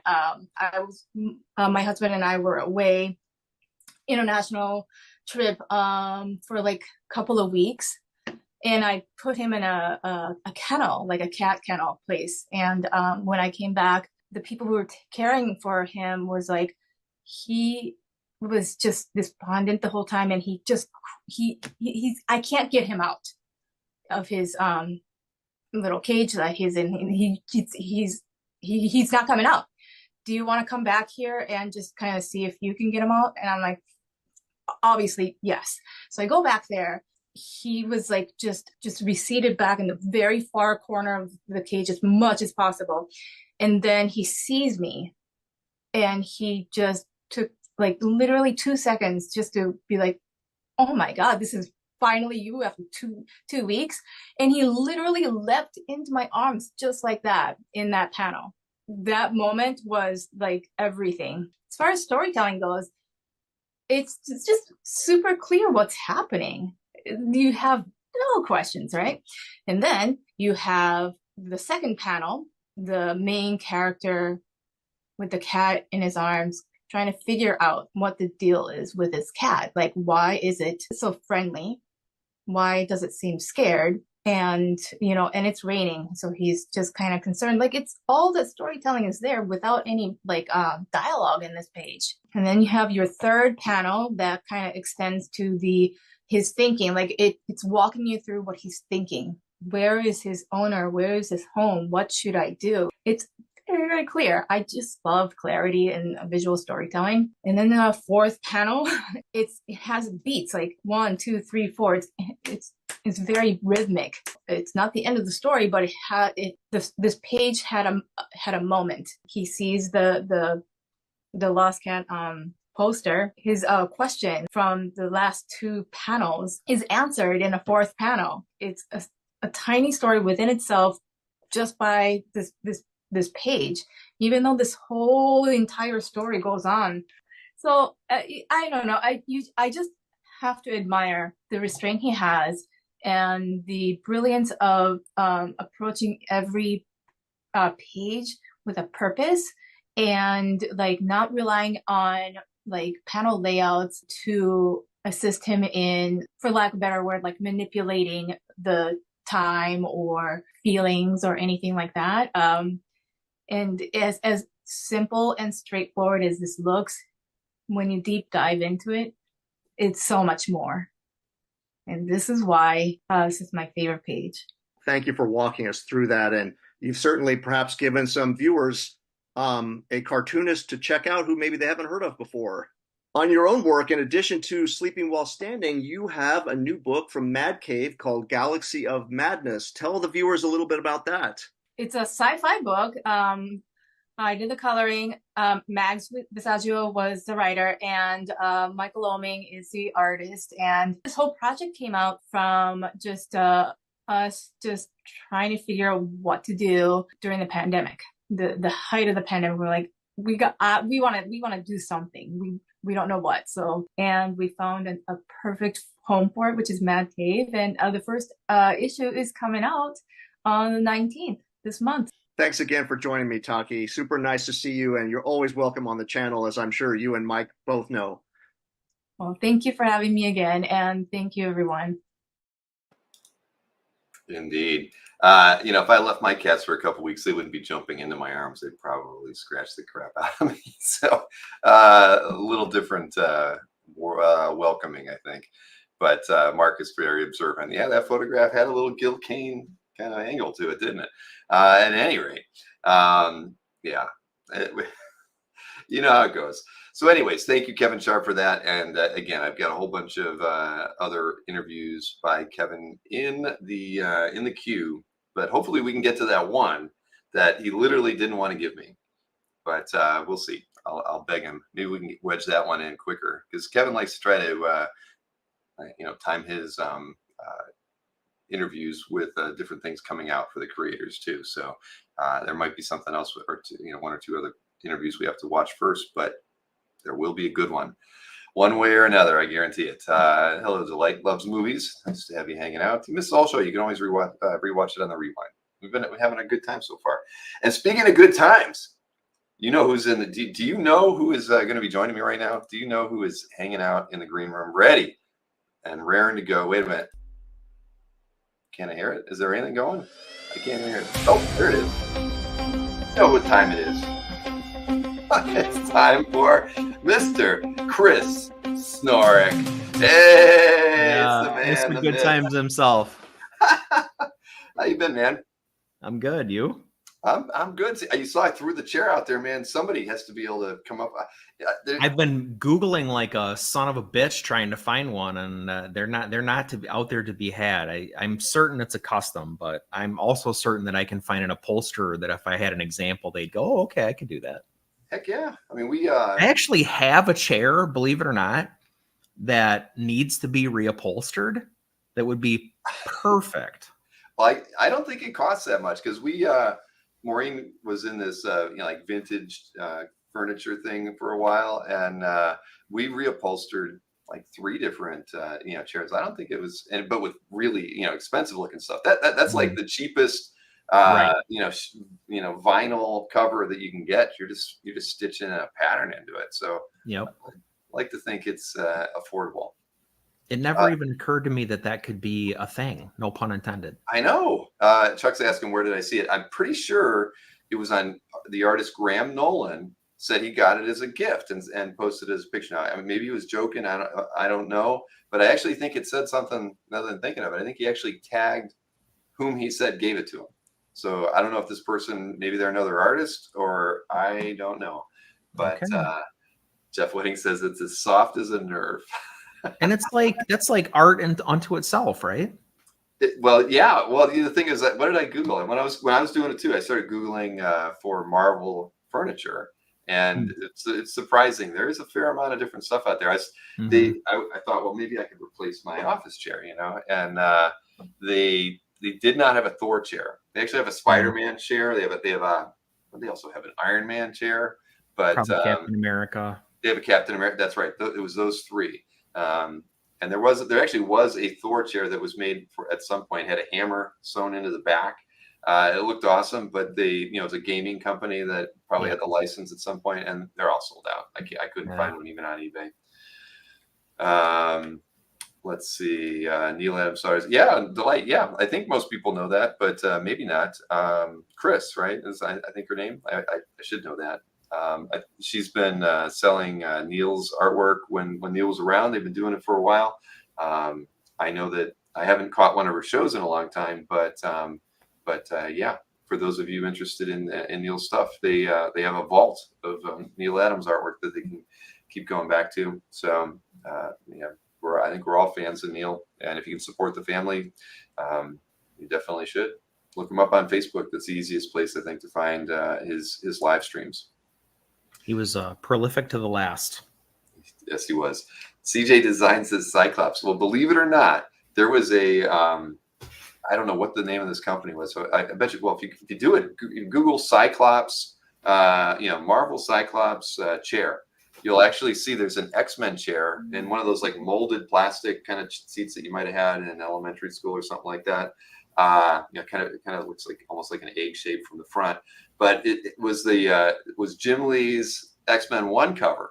But what was on the back, it was kind of funny, was Cyclops. So what you see before you sit down, you'd be sitting literally on Wolverine's face because that was the angle. And then turned around to the back, it had Storm and I think Beast and Colossus on it, was kind of the profile. But I mean, when I saw it, I thought about it for a second. Like, yeah, that would look good in the corner, right? With Cyclops on it. I think it was kind of expensive, so I passed. But yeah. Anyway, sorry, I was reading the chat again. Anyway, so what do we got here? We got well. Did you miss Heroes after you saw some photos? Yeah, I saw some here. I saw some photos, and people sent me pics, so that was cool. Good. Tyler T looks amazing. Yes, he has. He's lost a few pounds. Yeah, and you saw every one of those pictures, man. Well, he's always happy. Oh yeah, he's always a happy guy. Exceedingly. He looks. And Rob Gomez. I don't know if when did we all get to meet Rob for the first time? Most people probably met him at OAX, right? Mhm. He's dropped like 80 pounds.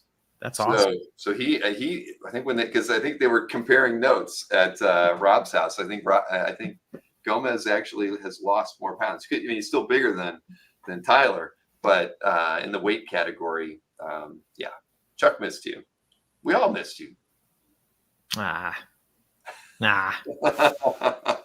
Tyler never has a voice.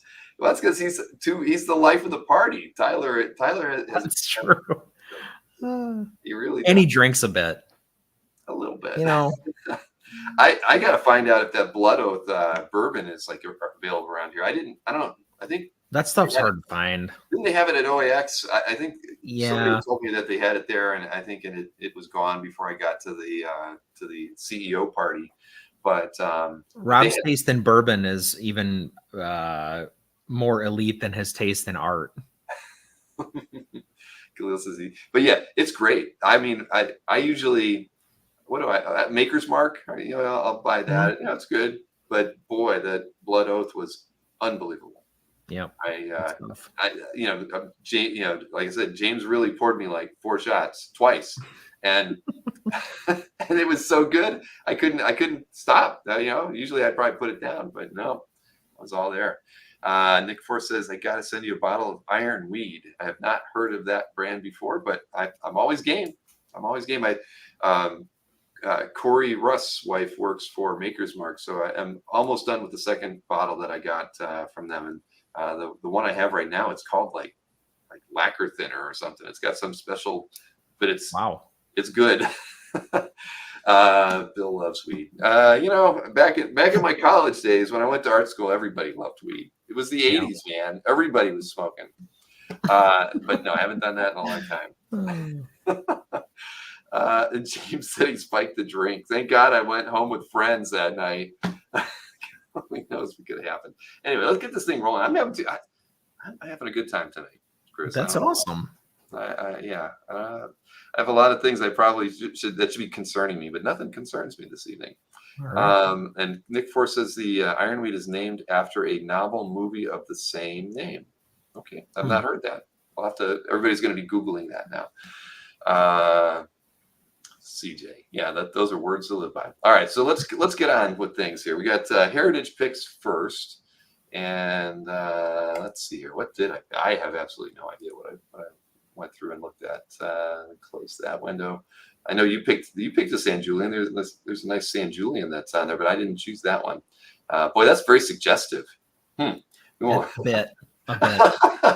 Wow, Conan is should he fight or should he partake in his all right, that's like a romance novel mixed with a barbarian love story. I have no idea. All right, so what did I pick first here? I picked this one because it's funny, we've had Harvey on from Next Comic Art from numerous shows, right? And I know that he's had work out there, but I didn't, this is 2010 with Paul Neary. Oh, wow. On a Psylocke #1 book. Unheard of. I mean, I was like, holy crap. I mean, I think we all love Harvey, right? Yeah. I mean, you get Paul Neary inks on Harvey from 14 years ago. Yeah. I think everybody out there should be bidding on this. I don't know whose this is. The consignor should end up being really happy because this is a great piece of art. I mean, and you get Paul, I mean, you can see Harvey in this. Neary, it's funny. I mean, you don't see Neary hardly at all in this, but to have the two of them working together on something, I'm sure it only ever would have happened on this book. So look at this thing. That's funny because I knew the name. Like when I saw him that he was handled by Next, I was like, God, that name, because it's a distinctive name. I was like, I know that's familiar, but now I know why. Yes, James Siegel saying I ruined it. What did I ruin? Because he's tracking it. I'm sorry. Yeah. Well, I get it, man. But come on, I want this page. I mean, I think everybody who's a fan of Harvey's work should want this page. The guy is he's a gentleman. And again, shoot, you add Paul Neary on top of that. This thing's unbelievable. I mean, the more I'm looking at it, I want it. Tim Guerrero wants it too. See, there we go. All right, I knew it. Well, good. That's what I want to hear. I mean, that's good for Harvey's market too, because he's obviously killing it on the Star Wars books. I don't know if he's still on that or not, but the work that I remember seeing was just fantastic, right?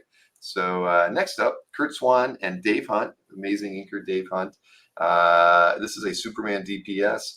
I just like, just love the layout on this. I mean, I could do without the small inset panels. I think, the way Superman's drawn here, the snow on a silhouette building, top, kind of falling. I just thought the layout of the page, the perspective, great. I don't need to know anything about the story. I really like it. And honestly, the inset panels kind of ruin it. Detract a little bit, yeah. Yeah. If you didn't need the exposition, it would be a really terrific DPS.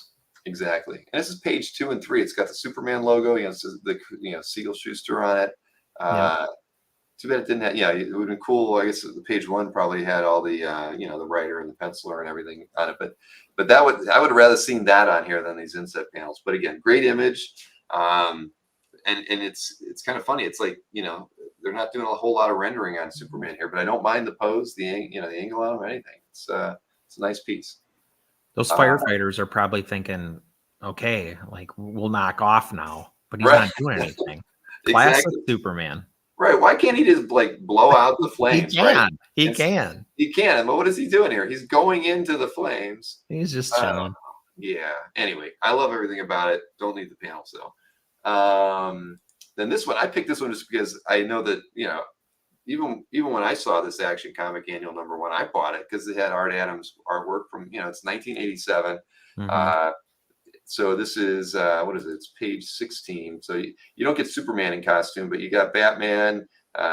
He's out on the case, looking for vampires or whatnot. And he's pilfering a landline of all things to call Clark. But anyways, come on. Early Art Adams, Dick Giordano inks. Talking Heads. Who cares? I mean, it's from a story that I think many of us remember and would enjoy to have that. It's all good. Then this one, it's a Star Wars kind of thing. Jeff Wedding is a huge. Many people are Star Wars fans. This is Friends and Palmer. I kind of picked this one honestly for the shadows and the Zipatone shadows in this one. I loved I loved basically the camera angle changes on this. And just the light use of Zipatone in here. I love the stark shadow on the last panel behind C-3PO. I just thought it was a cool page. And there's something oddly, I don't know, there's something really weird about a droid reading. Isn't there? C-3PO's like paging through a big book. Yeah, that is kind of odd.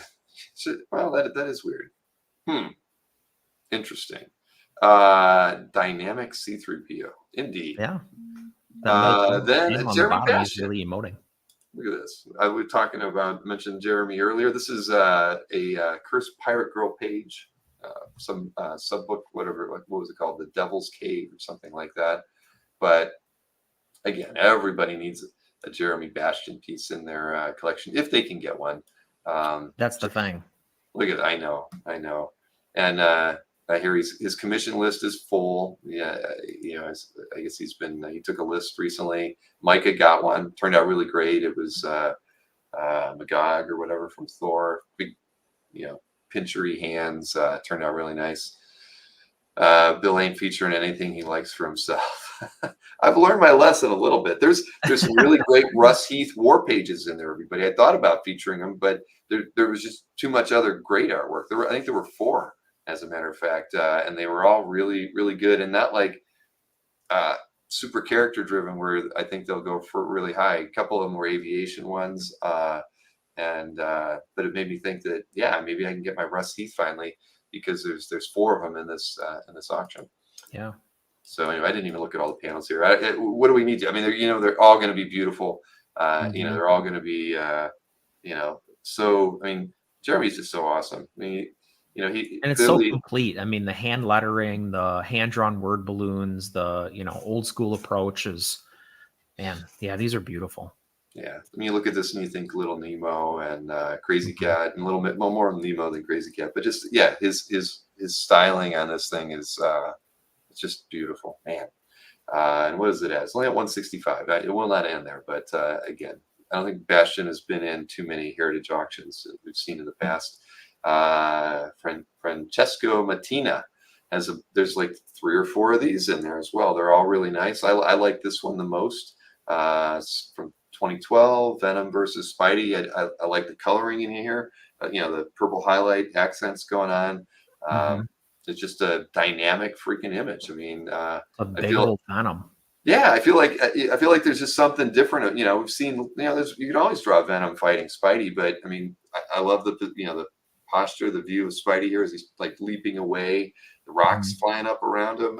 I think it's just a great image for whatever, I don't know what it was done for, but very nice. And like I say, there was 3 other pieces, I think, and heck, there were 2 pieces of Marvel card art from like 95 that I didn't even pick. Rhino and whatever that one Spider-Man villain that I didn't know from a cover from the other day that everybody gave me crap for. That multi-arm thing, doppelganger or something like that. I don't know. At any rate, they're out there. Yeah, he's got like the insect mouth and the insect eyes. Yes. Yeah. That one. Like Stingray said that what did he buy? A copy of The Cursed Pirate Girl from Jeremy a couple years ago. Yep. Oh, and he gave you a little drawing in it too. That's cool. Very nice guy. I've only talked to him once a couple years ago, but yeah, love his art. Oh, there you go. Kazzer said he's not taking commissions for the next year. Yes. So definitely. So with that in mind, won't be.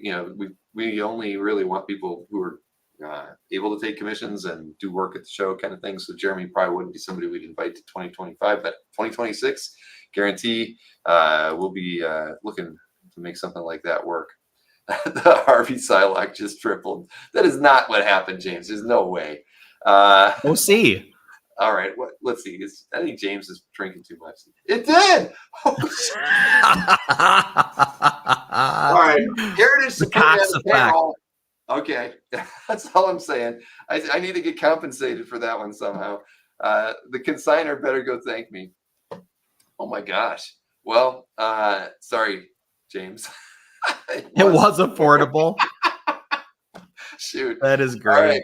I had no idea that I had that kind of influence out there, but that's still, I mean, that page is freaking awesome. Come on. I want to know who did it. It's somebody in the chat. It's somebody who's watching the show. Who bid it up?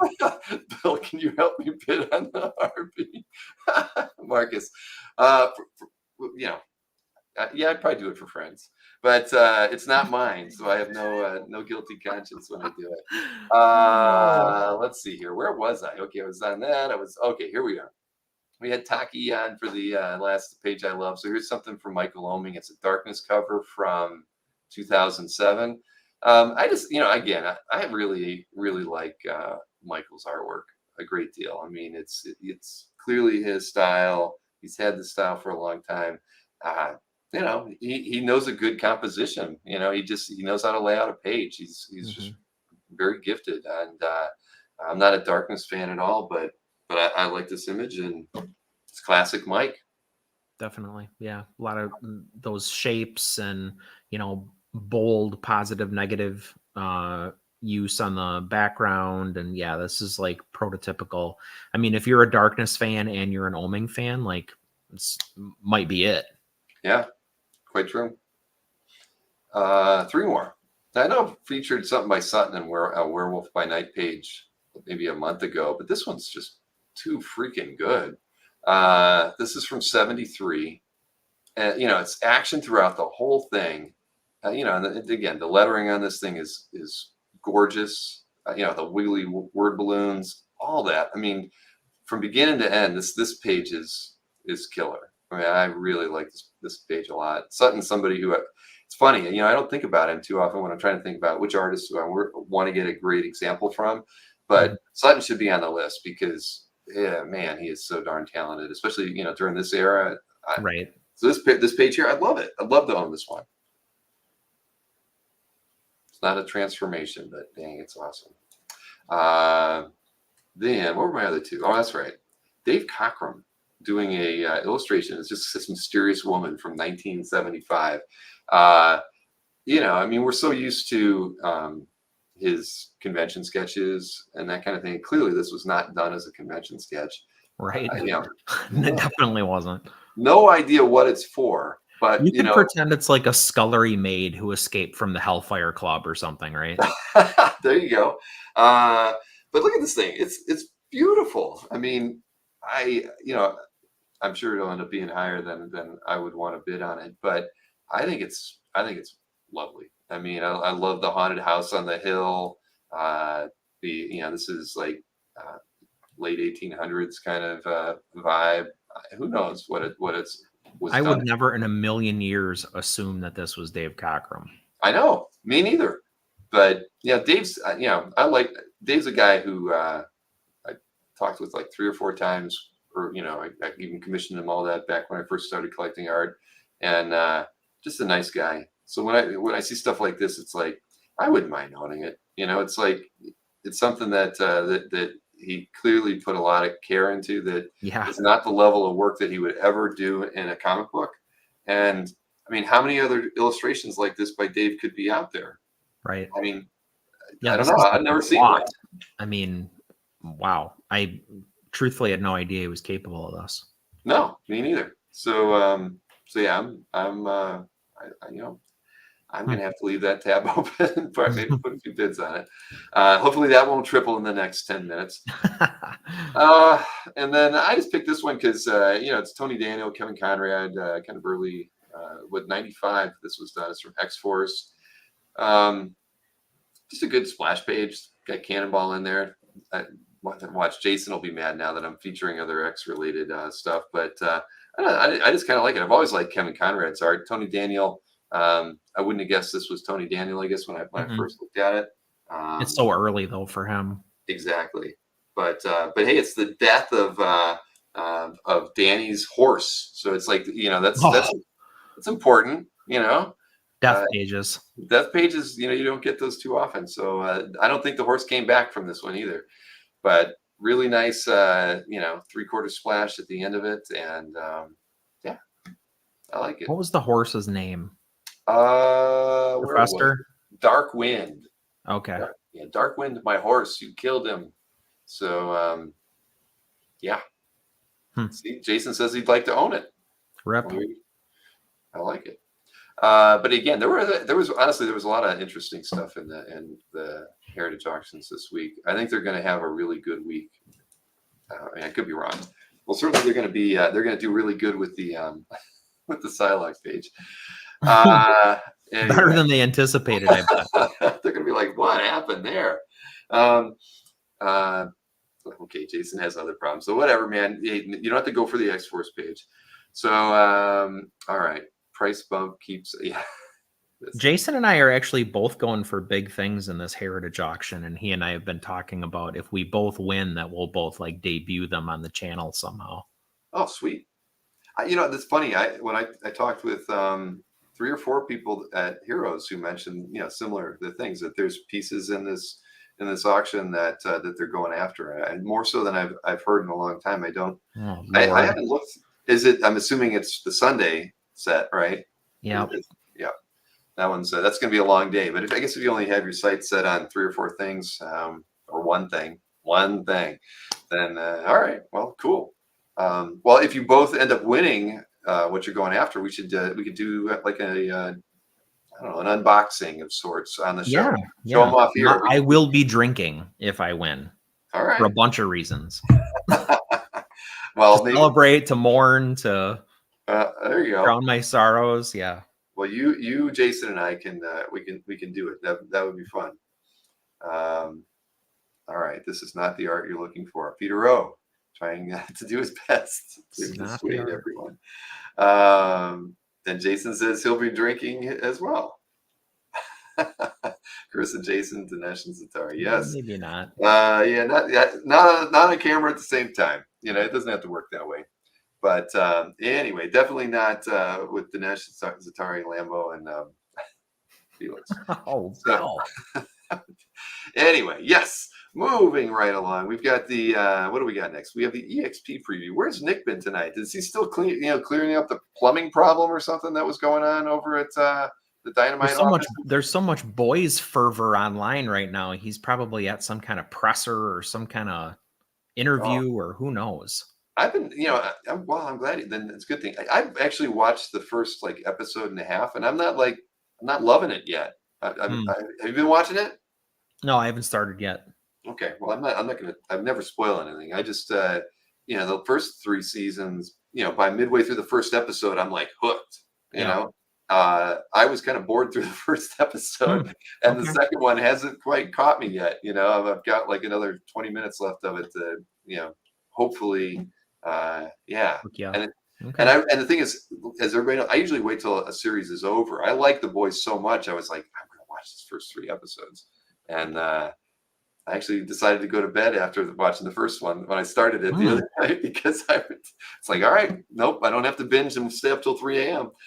All right. Anyway, what do we got here? So since Nick isn't here, remember everybody hit that thumbs up. So what do we got? We got the EXP preview for you right now. I think we got about a 3-minute one. I have not watched it, but I got this thing from Nick earlier today. So we'll take a look at it. Remember, it's 7 o'clock tomorrow on all of his places. What has he got? He's on YouTube. He's on Facebook. He's on Twitch. He's on Instagram. I don't even take the time to do Instagram or Twitch, but he does, and it's working for him. So yeah, let's take a look and see what he is bringing to the show tomorrow. Everybody, this Friday, June 21st, 7 p.m. Eastern, 4 p.m. Pacific, the original art experience is back. And this time, I promise to have art for sale. Matter of fact, I said on Ruben's channel that since the last 3 weeks, all I did was yap my mouth. This week, I'm going to have to bring you guys some art at special pricing. Now, some of it I can, some of it I can't. There's pieces I can do that are blockbuster, there are pieces that I can't. So let's get the ball rolling because we'll figure it out as we go. All right. I've been asked over and over again to bring Ivan Reyes artwork. We have this Green Lantern number 5, 2-page spread, pages 6 and 7 with Sinestro. This is awesome. I think even Alex would like this. Alex is shaking his head. Amy's not here, so we got Alex right in the wings. So he's making me look good. Shadow versus Grendel, number 3, page 48. This is the end. This is the finale. This is the big one. Well, I hope this doesn't sell, but that's the risk I take.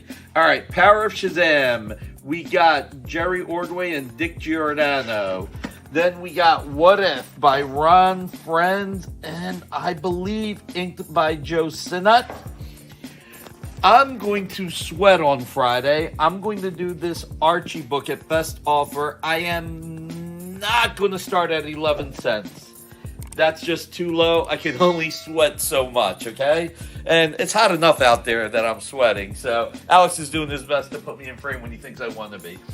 Then we got this Roberto Castro Warlord of Mars number 2 wraparound cover. Look at how fantastic that is. Alex is giving it a close-up. This is a really cool page. FF 60th anniversary. Check it out. John Romita Jr. Tell me you don't see the Kirby influence here. That is fantastic. Now, to pay, quote-unquote, to pay for not having art the last 3 weeks, I'm going to have some art at great prices. I love Tom Rainey. I've talked about how great Tom Rainey is. We're going to have this Ultimate X-Men 67. I think I'm going to put this at $100. Then we have this Extreme X-Men by Igor Corday and Scott Hanna. I think I'll do this at $100. Then we have this Ultimate X-Men 66 by Tom Rainey. I think I might do this at $100. And then we have Thor 46. I will probably do this at $50. So this Friday, June 21st, 7 p.m. Eastern, 4 p.m. Pacific. And between now and then, like as soon as this video is over, hit that thumbs up, share. Sharing is caring. And I look forward to seeing you guys on Friday. Have a great one. Have a great one. I made sure that I got that Jeff Isherwood piece so everybody can see it. And one of you in the audience let Jeff know that it was stolen, so I'm actually been emailing with Jeff. I haven't been able to reply yet. Jeff's been emailing me, letting me know I'll make him another one. I'll do this. I'll do that. It's Oh, that's he's going to be at San Diego. Jeff is, and I know this guy was a West Coast collector too. So anyways, just to show the actual image, there it is. So this is the one that got stolen. So if anybody That's sees it pop awesome. up on eBay, Wow. please let me know. And I'm sure Jeff has not drawn too many Savage Land Rogue images before, so Yeah. definitely let us know. And but Got a Jeff, little Michael Golden feel to it. Jeff is awesome, man. He did what were his other two? Look at that. I mean, he got a good zealot there. And what was the other thing? It was that? Oh yeah, like Oh, that's great. isn't that I love her facial expression. exactly? Jeff's he's very busy doing a Conan project right now. But Cool. yeah, so back to just remember, everybody, you see that, shoot me an email if you see it pop up anywhere. But Jeff is being really nice. He's saying that he would be more than happy to draw the guy another one. He feels terrible, and again, it's not his fault at all. But No, that's cool though. yeah, and I know that like USPS, they default their insurance at like $100 or something. $100, yeah. Yeah, and I'm sure whatever deductible I have wouldn't cover anything else over that. So, yeah. So we'll see. It'd be cool if Jeff would do that. I would never have asked him to do that. I let the recipient know that it was. Unfortunately, he's the one who's got to file the claim, right? I mean, Yeah. all I can do is ship it. I can't guarantee that the postal officer or somebody's not going to steal it. Well, that's very cool. I'm yeah. so happy mine wasn't stolen. I was sure that's what. Oh, that's right. We didn't even get to celebrate. That's true. I actually have it right here. Show it off, man. I was scanning it, and my scanner's right here. So there it is. I posted it this week. So yeah, yours was the shipment that took the longest to get there. I mean, everybody overseas. I love it. I mailed everything in the same day. Honestly, God. Well, I think I mailed a couple maybe on Tuesday of that week, but most of them went out on Monday. And yours, literally, what was it? 14 days in the mail, practically. Yeah, it was. Actually, I think it was. Let's see, I got it. Yeah, 14 days on the nuts. Right, because it was Monday when you had to pick it up, I think, or something, right? Yeah. Yeah, because of the signing. Yeah, I don't know. I just had faith. I was sweating. I've seen it. The post office just sucks anymore. I mean, literally, that is the third package where it got to a point somewhere, and then it just doesn't update, doesn't go anywhere. Yeah. Both, and the other two times, it eventually, just made it there. So yeah, and Nick, the same thing was with this piece. It said arriving late, moving through the system or something like that, and then just out of the blue, they updated it, and it came the same day. So cross your fingers. Yeah. Well, yeah, it is what it is. It just doesn't.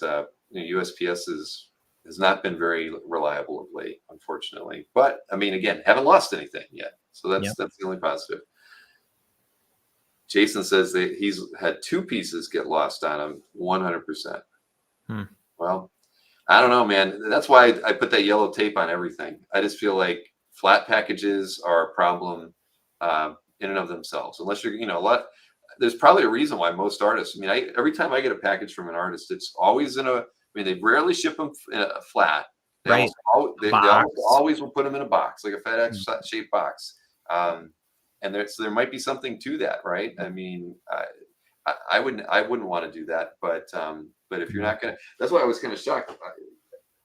You think Mark would have learned a lesson? He told me that he had one of these that appeared like a year later, like it got lost. He refunded the collector the money, and might have been like Malvin. I forget who the buyer was, or it may have been Lambo. I can't remember who the hell it was. Any point being is that literally it got delivered a year later, and in his mind it was probably because it was sitting on a shelf somewhere, flat as could be, and under something, or people. It was, or a spot where people just kept setting stuff on it. So when he told me that, because I asked him for advice about shipping, I'm like, well, shit, man, I'm going to wrap a yellow strip around both ends, so you should be able to see it from anywhere. And I remember him telling me he thought that was a good idea, but he's still shipping in the any fragile on the label there. You saw my big fragile stickers on there, right? Yeah, great. You know, you were talking about the guy's art who got stolen, but like the piece you sent me was taped on all four corners. That's why it seems Across all impossible. edges. Like somebody really, I don't Had know, to get in that's there, pulled a right? Houdini. Yeah. Well, and I like it because Maureen and Emma and Gwen, when they do the packing, they like to throw some stickers on there because we literally bought a book of Marvel stickers. But I'm thinking we shouldn't do that. It gives you the Yeah. hint that Tip them there's off. something potentially cool inside of that. Collectible. Yeah. Yeah. So we may have to stop doing that. But Oh. but yeah, like you said though, somebody has to work really hard. They had to cut the long end on it to take it out. Joe says FedEx is the best choice. It is, and usually the most expensive, but Yeah. I get it. All right, let's see. I'm not going to read some of that.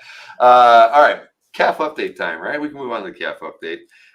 What do we got here? It's from June 10th through the 16th, and it was a good week for dealers. Ironically, and Collins in the chat, he wrote that darn thing. It was less than $1,000 difference from the week before. I don't know how that's possible without having Felix be measurable in it at all because he was on the road the whole time. $344,000 versus $343,000 the week before. Albert did 131,000. Anthony did 108. Let's see, Mike did 73, and Glenn did 20. So that accounts for a lot, actually, of the 344. So solid week for dealers. And let's take a look at the top 6 sales from dealers last week. First up, now, there's a reason why Albert was number 1. He sold a Wrightson Frankenstein. He has it as page 18. So one of the plates, of course, $110,000. Why does it say Howard Chaykin on it? It's Bernie Wrightson. I'm gonna have to slap my son around. But 110,000 on that, and Howard Chaykin, I don't think we're going to see prices like that in a while. But yeah, don't pump the Chaykin market right now. That's right. Daredevil 237 cover, John Romita Sr., Keith Pollard inks on that one, or is it vice versa? It's probably John Romita Sr. inks, I bet. That was sold by Mike, $25,000. Anthony sold this at Heroes. In fact, I helped him close the deal on it, $20,000 on this one. I got no commission. And what do we got here? Panel page. Glenn sold this one. It's Kevin McGuire, Booster Gold 35 cover. $12,000 was the asking price on that one. Then we have a Kyle Holtz page, right? And yes, we got that right. Kyle Holtz, $9,500 asking price on this was from a Carnage book. It's A Wonderful Life. Number 1, page 1. Wow, that thing. Let's talk with Ashton on that one. I think was a little freaky in the animation there. Then this one. This is the one that Jeff Singh got, right? I think it's absolutely stunning. Gene Colan, beautiful, inked by Romita Sr. What the heck, knew? man? Right. And now I'm kind of curious on that Daredevil. It says John Romita Sr., Keith Pollard. Okay, it does have notes. John Romita Sr. pencils. I'm gonna have to go back and look at it. You know, Mike writes stuff.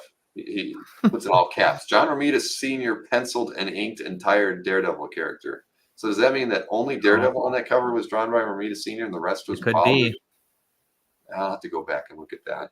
I did not realize that. Okay. Well, there you go. Decent week for dealers. I would assume that they probably had a good week last week. I have no idea how Anthony got that sale. That was a Sunday. No, it was a Saturday sale. That's probably why it got updated. Yeah, there was a gentleman there who only collects Evel Knievel stuff, not art. He probably has all the toys and the lunch boxes. He probably has Evel Knievel's helmet. He was a cool guy, but he was there with like 3 art collectors who knew him. I can't remember the guy I was talking with, but I happened to be there, and they're like, Bill, we want to ask your opinion on the Romita Senior market for our friend here. Give him, let him know what you think about this piece. And so I gave him my honest assessment. I had no idea what he offered. Maybe I know the asking price was 20, and that's what it was listed as sold at. But at the end of the day, he bought it. I watched him fork over the cash. He paid cash for it too. Wow. I know. Okay. That's what I said. He's a serious Evel Knievel collector. I don't know if there are any other kind. No, Are there? not at all. I mean, if you're into it, you're into it. But but it made me think. It's like, yeah, it's funny. He said it was his, before I knew he was going to buy it. He goes, if I buy this, this is going to be my first art purchase for that I'll have ever done related to Evel Knievel. I'm never gonna. He really didn't even care. He's like, I don't know the artist. I don't mean to see him. It didn't matter to him. He's just like, Yeah. I'm gonna do this. I'm doing it because I love Evel Knievel. I'm like, well, good for you, man. Okay. Yeah. There you go. The birth of evil, says Marcus. Yes, indeed. All right. What do we got here? Auction results. Auctions, 385,000 compared to 273 the week before. Heritage, what did they do? 202 of that. And what was it? eBay was all the rest. So not too bad, but a little better than average.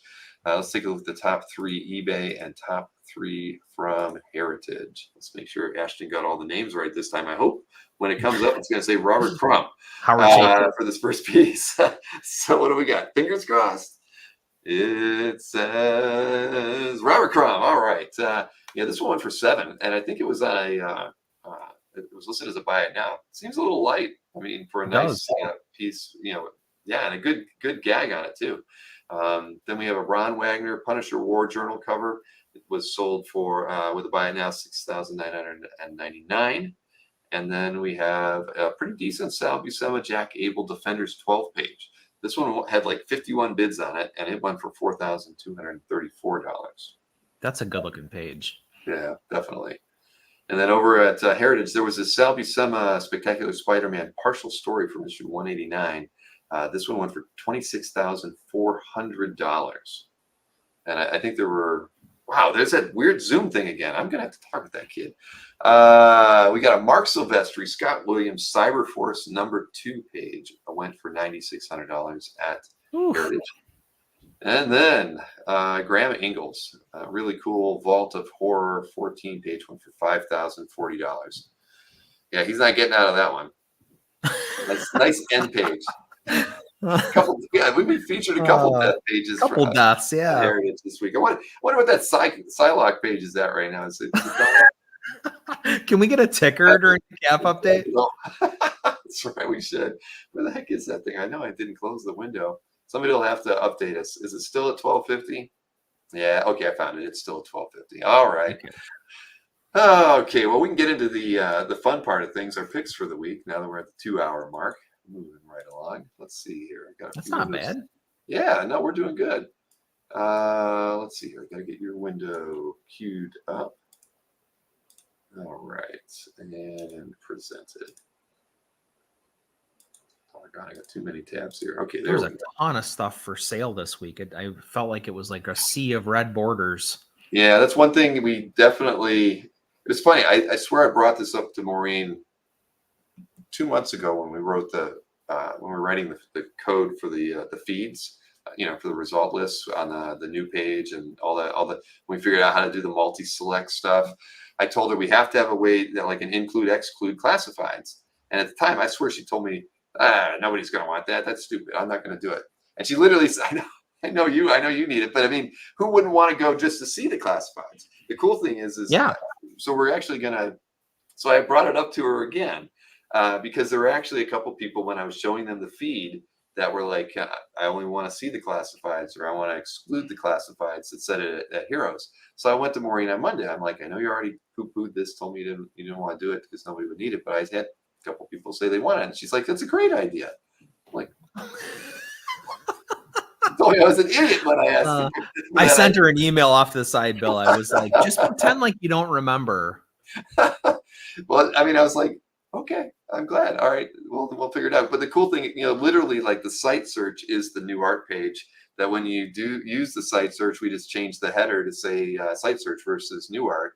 So that literally one page is going to do that, and it's also going to be able to be our classifieds filter too. So that when I'm really loving our approach to programming this site because we'd always have like pages to do all these different things, and now we're literally just doing it all from. If we can do it all these search result things from one single page, that'll be amazing. Makes updating things so much easier. That's a huge quality of life improvement for yours truly. So thank you. Yes, exactly. I'm telling you, you're gonna be living on the app, man. All right, let's see here. Let's get into our picks of the week. Yeah, but I will say I am in agreement with you. There was a lot of art for sale Yeah. all week long. It was hard to on the app. It was really hard to get around it. So I'm sure the site was the same. So we get started with a Bermejo piece in our good friend Comic Art Boston's Calf Gallery. Yeah, This what, is what can you say, man? This is that great. that bottom, you know, I guess it's a half splash, right? So the Mhm. bottom part of this page, that is such an incredibly strong image. Like, you know, no pun intended. Obviously, the guy's thickly muscled and whatever. I think this is his dad, right? But the textures on this are like so next level, and this to me is like arguably Bermejo's like best traditional work before he went digital was in this era. Mhm. So it's peak Bermejo to me, for all of those same reasons, right?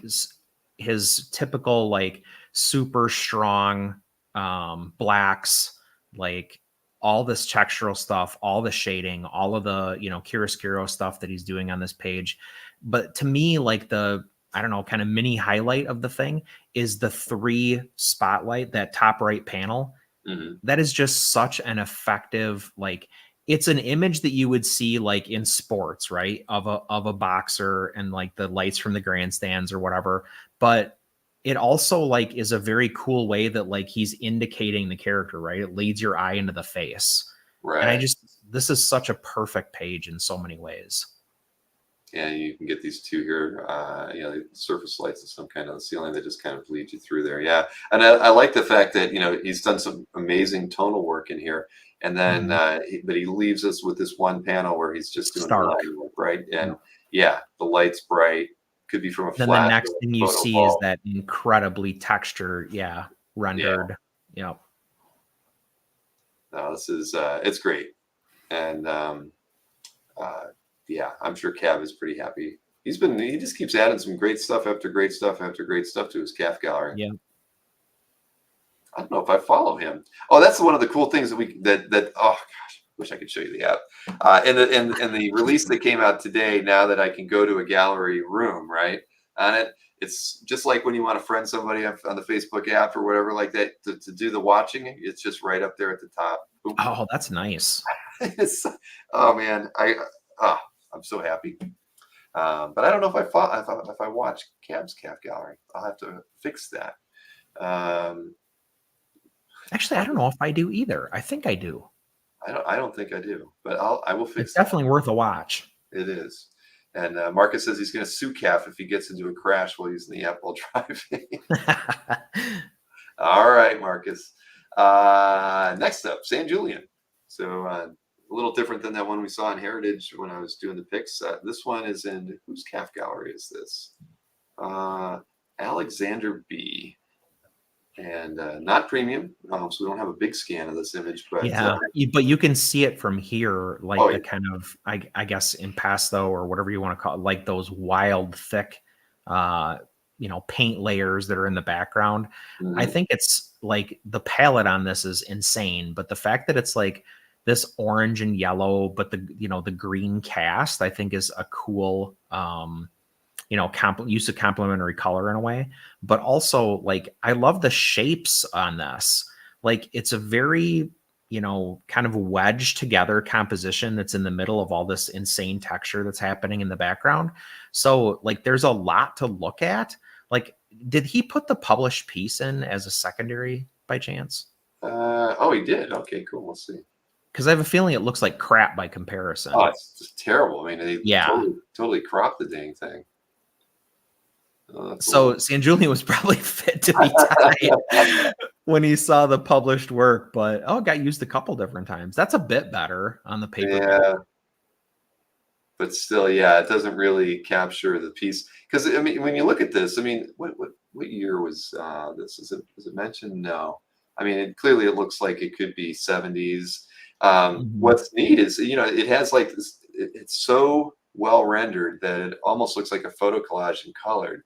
This It does, picture yeah. is I was going to say it looks like good. decoupage almost, but the Yeah, textures of exactly. paint in the And, background, now that you it mentioned adds to that decoupage, effect.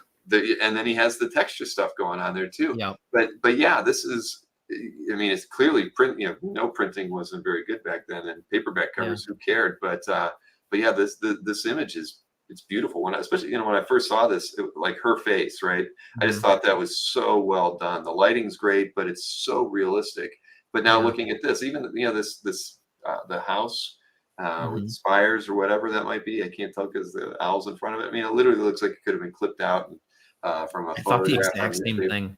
Yeah. But it's Um, just it and it has like the, I guess, wildly disparate images mashed together like this. It has a collage feel to it too. very, very, very true. Well, where's this collector? Andrew or Alexander B. Germany. Okay, cool. Well, congrats to Alexander for discovering this piece wherever you did. Yeah, it's very cool. Let's see here. Now, of course, we got a Mike Allred piece here, and this is in Bob Diamond's Calf Gallery. Premium member, one feedback member since April 2020. So I'm not familiar with Bob's Calf Gallery. So this is from a Oh, the Daffer. exactly. Catherine and I actually did an interview with Sean Crystal and Eric Canetti and why am I blanking all of a sudden? Catherine's in the chat. He can remind me. We were the thing was we were talking about calf, and like one of the things that came up was like I think Eric asked me what was my sorry, Matteo Scalera. Oh, how could you forget Scalera, Bill? I was about to say, was it Matteo Scalera? didn't ask too many questions. He was probably the quietest interviewer of the three. But I think Kennedy asked me something about like turning points in calf, or any like moments when you thought calf, and I've talked about the period, the COVID people coming in, and even like the couple years before that, because there were a lot of collectors that came in that are really pivotal to calf's future, that came into their own during the pandemic. Like you think about, I think James only became a member in like 2018, 2019. I mean, I don't. What year did you join? 2009. So you've been around for a while. You're an old man in this this whole thing. But I think Jason came in a little later. I mean, there's a lot of people that came in that 4 to 6 years ago window. And I told them that for me, that was like really great to see that, because they were collectors that we didn't know about, right? I mean, they were just getting into the hobby right at a time when everything was so kind of critical. It's so much less. It's so much larger, and it's so much less insular now. And I think it's largely because of this. Yeah, without question. I think I didn't know anyone in the hobby. That is not an exaggeration. I knew no one in the hobby until this. Like, I knew I wasn't alone, right? There's dealers and there's, like eBay and like all that kind of stuff. There's other people buying art, but I did not know a single other collector. I get it. Well, the channel changed everything. That's for sure. Matteo Scalera is going to kick me in the ass. If he kicks you in the ass, then turn around and like rip a piece of art out of his hands. It was cool. I had actually never talked to Eric Felty. We had talked before. I don't think I ever had, but Scalera, obviously, I'd never met before. It was cool. I have one great Eric Kennedy story, which is that he and Dave Johnson were sitting next to each other, and I had commissioned both of them at the same show. And so I was just kind of like milling back and forth a little bit. And this cosplayer who was dressed as Cyclops in the original costume with the skull cap and like the skinny visor, and so like the costume, was walking around the convention and was not wearing a dance belt, and you could see the whole deal, and it was not impressive. And so the three of us started talking about Stack of Dimes Cyclops. We're all like roaring laughing, and this guy's like probably like 30 feet away at this point, but I'll always remember Stack of Dimes Cyclops fondly. Stack of Dimes. Casper's got a good story too. Maybe the next time he's on the show with me, he'll relay. But yeah, that's there's a lot of crazy things you see at cons, but yeah, there you go. Like Jason 2018, Carl Choi 2018. There was a lot of collectors that have left great impressions on the site and the channel that came in that era leading up to into 2020. So, but we were looking at Mike Allred. Mike Allred. Platinum card art. Yeah. So let's see it. I already looked. Bob Diamond, right? I don't know who Bob Diamond is, but we got to get to know Bob Diamond. So it looks like it was a cover too. So it wasn't it wasn't just a trading card art. It was the cover to Warlock as well. Colored a little different, but look, man, it's all red. Right. I absolutely love. I mean, this iteration of Warlock kind of has a Madman-esque, face, the eyes in particular. So I thought it was, even more uniquely suited to Allred's style in this case. He clearly loves drawing lightning bolts. I think this is a great costume, but moreover, this is a great costume for Mike Allred to draw. So it's kind of that unique, that synergistic moment of him being uniquely suited to draw the character that I think really makes this pay off. Yeah, it definitely does. Well, I miss that Mike Allred. We had so much fun with him in that whole year leading up to OAX. What a cool guy. I got to get him back on here just to shoot the once or twice because yeah, he is not coming back to OAX next year. He's actually like the guest of honor for Heroes next year. They even got a poster. They already were printing posters and handing them out. So I know he really likes to. I mean, because he told me that going into OAX that he only really likes to do like one big show a year, and then he doesn't even really like to do one a year. More like one every other year. So yeah, that's too bad. But yeah, he was just so much. I enjoyed every time I got to be on screen with him.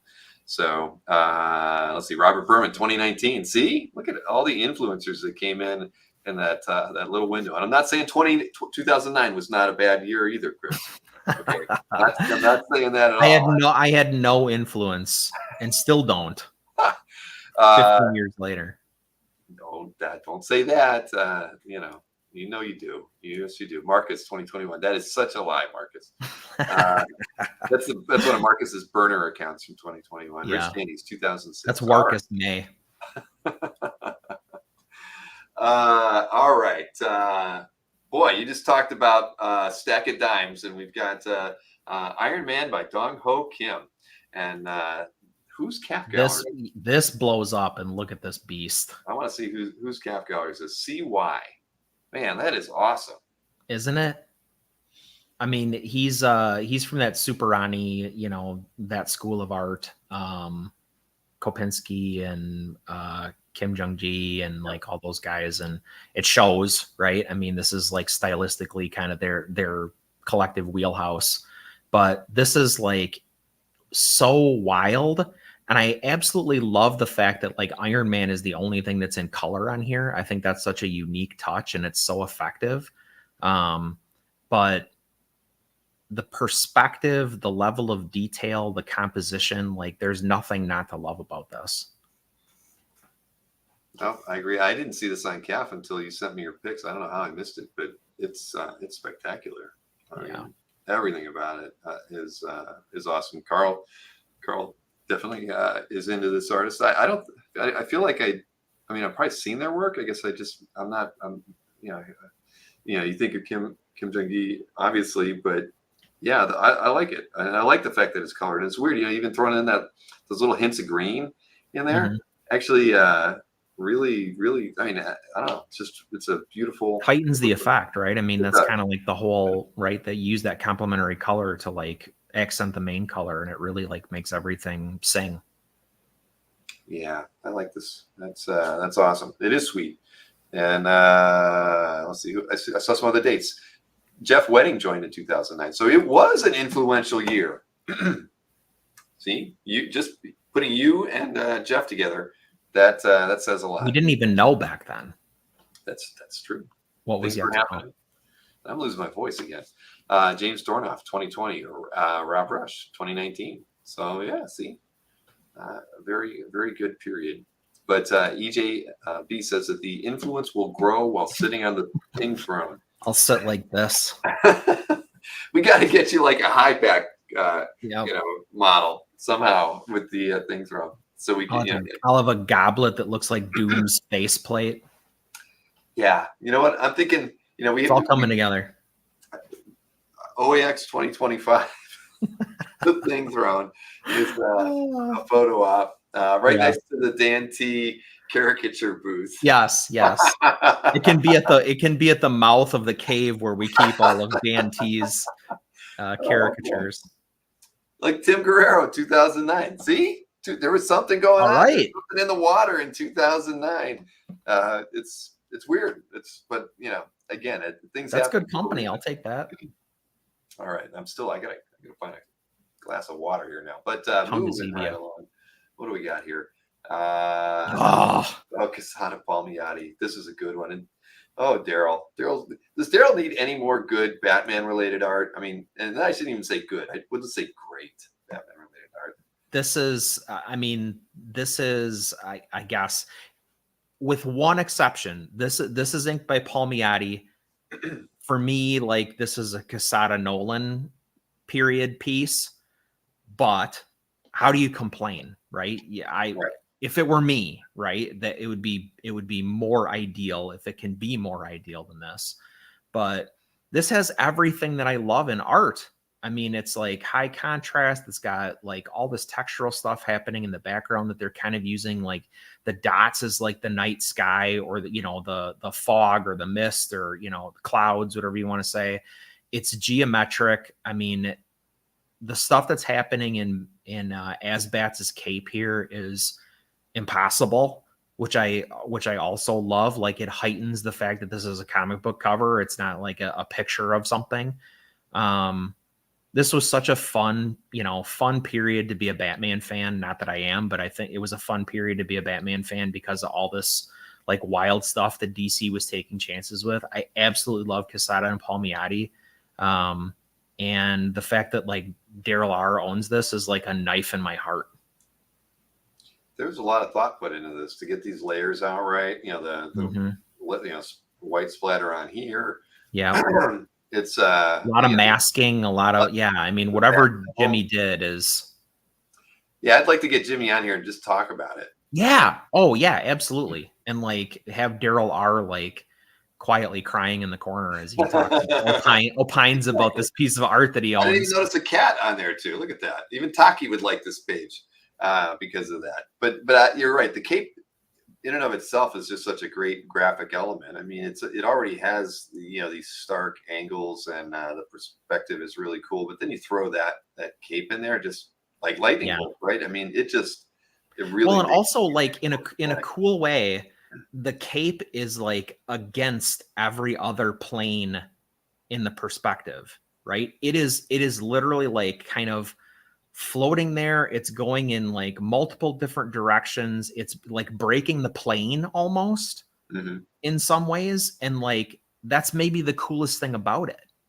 The cape is like an artistic element versus like a depiction of a cape. Yeah, no, agreed. This is amazing. I'm going to make a note about that. I'm going to get Jimmy to come on and ramble about this cover. And I would love that. I would tune in for that in a heartbeat. Got it. And I did tell Daryl that I hate him. Yeah, James is right.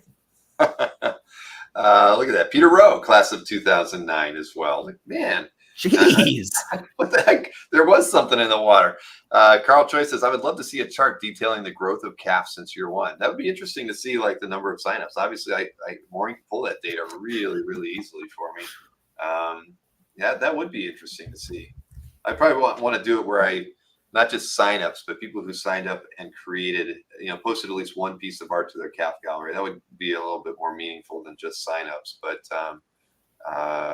yeah, we could look at it in a few different ways. Interesting.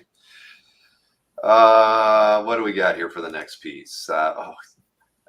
Dear Moss, you've picked one piece before, maybe an inked piece, if I recall correctly. This is inked. Is it inked too? Holy mackerel! It is. I thought Look it was at it. right. All right, I got to get something from this guy, because he really knows how to put it. Well, do these multi-character pieces, because. So the sick thing about this, and I think so, this is this is the same, I guess, platform or format or whatever you want to say that the Dear Miss that I have is. And he actually does these. So these are commissions that are not commissions. He treats these like warm-ups, and he will literally do as many characters as you want him to do. And it just gets longer and longer and longer. He doesn't go up. He doesn't go down. He goes side to side, and he will just keep adding characters. It was so I requested the Wildcats from him. And I said, like, I want this character, this character, this character, this character. And he was like, well, what about this one and this one? I was like, yeah, throw those. Like, go for it. Knock yourself and like, out. You get, I mean, this is the result, right? I mean, nobody else is doing this. This is like singular. And I think that's the thing that I maybe love the most about it. And to take characters that are, with the exception of Sasquatch and kind of Snowbird, like, they have such clean uniform designs. And, you know, a lot of us associate these characters with John Byrne, who is a very, you know, clean artist, stylistically speaking. And to have this interpretation of these characters and to have it work this well is a testament that, like, Carlos can kind of do, you know, anything really. Yeah. I mean, you see this, it's like giving me all different kinds of ideas. You could do like a, classic monsters one with them. You know, let them do a Frankenstein. They've already done. I've already seen it. There's a Marvel Monsters one. It just makes sense, right? I mean, his style fits so well into something like that. And I love how he, like, you know, intersects them all together. They're kind of like, you know, they're each, you know, their own element clearly, but like it does work as a piece. They're not like overlapping, but at the same time they're complementing one another in their poses and in their layout. Yeah. Oh, it's like getting a jam, but all by one guy. I mean, it's crazy. Yeah. That's great. Yeah, Rick Welch has a good idea, Bill. I should commission that. Yeah, I actually like that idea, Rick. That flowy. Yeah. Oh, he would do a great. Oh yeah. Okay. I will. It'd be tough to pick a villain though to throw in there for him. Maybe because we only have 4. You got to get at least a 5th one on there to make it balance itself out. I'll have to think about that. But no. Well, shoot. Okay, I'm gonna stop talking. Somebody else is like, we'll see it. Yeah, exactly. You'll see when it's done, everybody. Did I put a like on that one? I don't remember now. Did I? I didn't. I knew it. And it's in Grant Riddle's calf gallery, by the way. And I have to say, holy crap. Sorry, I don't mean to swear, but Grant Riddle has a 19 feedback. Holy, I mean, yeah, that guy's been buying and selling on Comic Art Live since we integrated feedback. That's one of these days we don't do any quantifying or see. I'd love to see like order of members by their feedback rating, right? Who's got the most? Because I've never seen anybody. I think he's got to be up near the top. He has to be. Well, mine's got a bunch of test ones in it, so mine doesn't even count. I mean, seeing 19.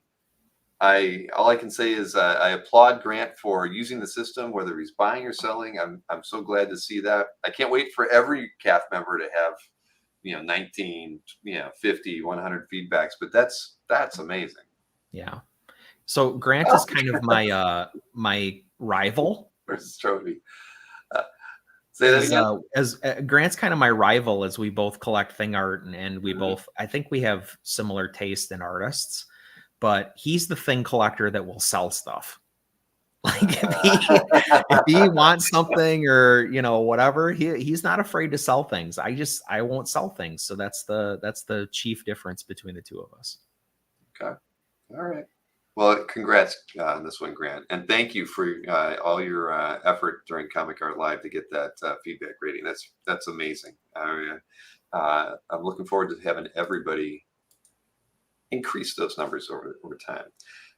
So whose CAF gallery are we in now? Is it Alex Garcia? And get the like on here. Buscema Palmer Avengers 300. Lovely title page here. Yeah. So Kang is my favorite Avengers villain. Kang is actually probably my favorite Marvel villain. And there isn't anyone that's even close. Like it's Kang, and then I don't know, 300 yards away is maybe Doctor Doom. But anyway, I have a big soft spot for Kang, and like particularly this era, Buscema Kang to me is like really special. So to see something like this pop up on CAF, I mean, I'm not sure that I've seen a cooler image of Kang in a very, very long time. The fact that it's a title page like adds on to that in a big way. I love the swirly effect in the background, the time warp, or I'm assuming it's a time warp, whatever that is. Little Kirby crackle happening. This is like an ideal piece for anybody who loves Kang, and that's me. So Yeah, that is. I'm just reading through it. Walt Simonson writing, Buscema yeah. layout. Special thanks to Tom Morgan, Hulk with Pearls, Tom Morgan, for some last minute help. Tom Palmer inking. I mean, you got an all-star creative team on this sucker. Yep. And it's a title page too. It's issue 300. This it's beautiful, absolutely beautiful. Wow, and I love the fact that his hands breaking the plane right over the Right. the who is it Reaching into the credits. Yeah, it's like, why would he do that? But it's perfect. I mean, Yep. it makes the page even more fun. So, and again, a lot of masking went on to make this thing happen. So, What does it say about me that I love Kang, James?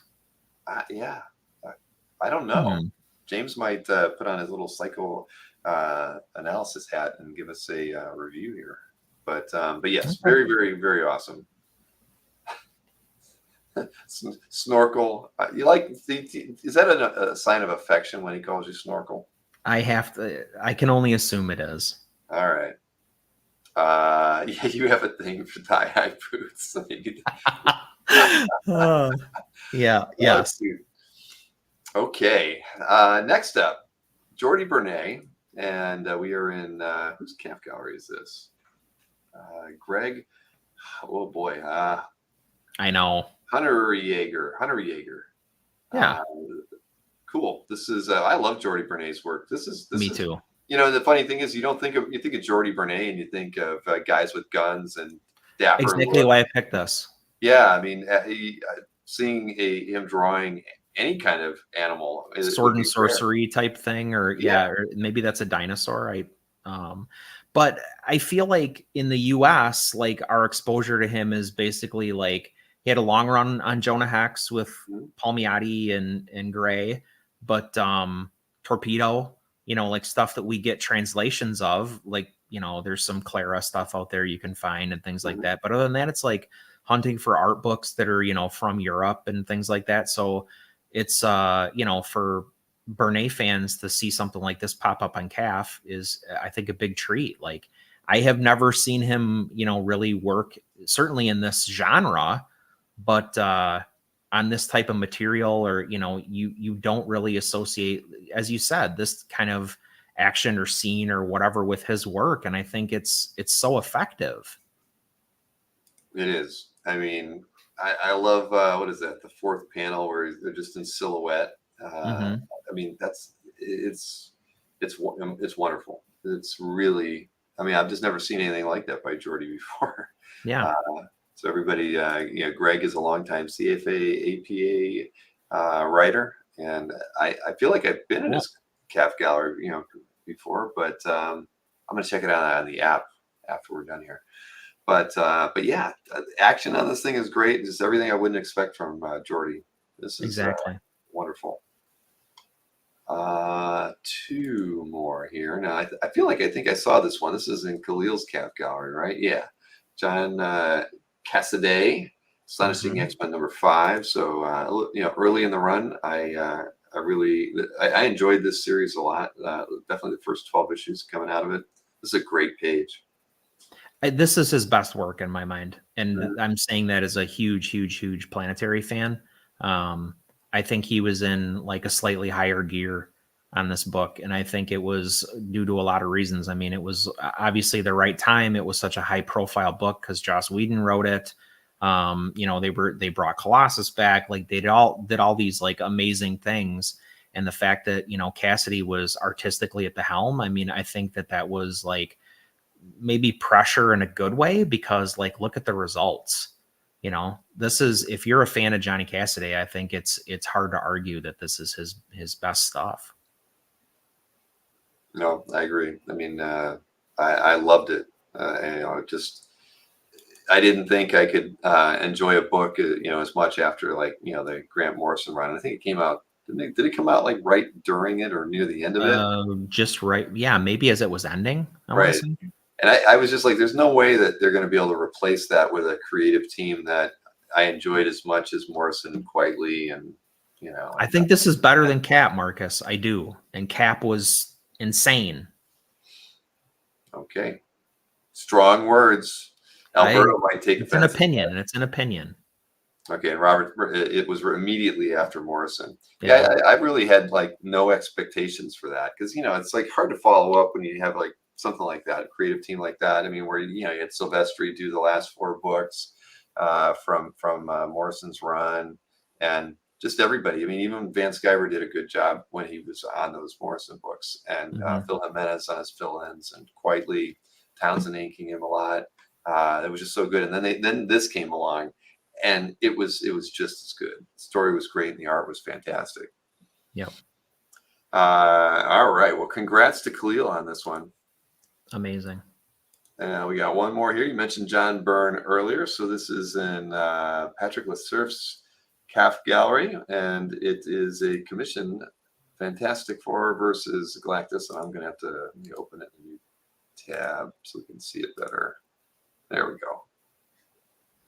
I picked this because it's kind of like the, to me, this is like the ultimate expression of like John Byrne FF because it's a commission, you basically get to cherry pick, like the biggest, best elements. So you've got all the Galactus tech, you've got Doom. He's all wired up into Galactus somehow. Like it tells a little story in a way, like, because you kind of wonder, like, well, why is Doom like hooked up to Galactus? You can infer he's stealing his power, blah, blah, blah.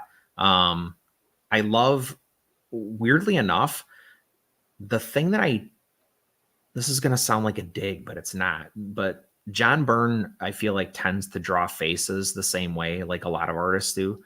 Like a Jim Lee man's face is a Jim Lee man's face. Like I feel like Byrne does that a little bit too, but Reed's facial expression and like the way he drew Reed's face in this is like a little different to me in a great way.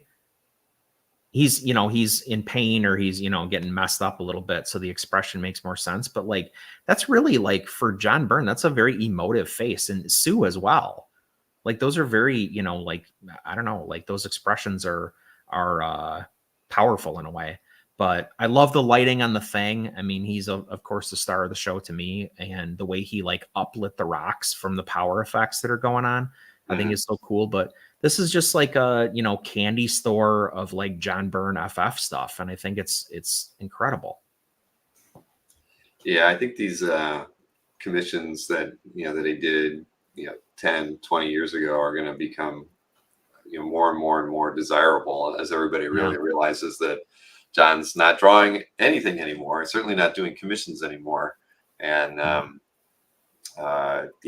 mean, the other day I was just like, I might have to buy a commission one of these days, because we've been seeing good ones pop up on Heritage a few times. There was that was it an Iron Fist multi-character? Yeah. Oh, that was so good. That was really, really nice. But yeah, I think that these are going to start getting pretty desirable, because as this published work just keeps going through the roof. Good FF pages are 15 to 20 now. A commission, that he did, especially if it was like a decent sized one, might be all you can afford if you want to get the characters that you want. Yeah, exactly. All right, well, that's a good pick. And Patrick with a very nice pickup there. From France, member since 2007.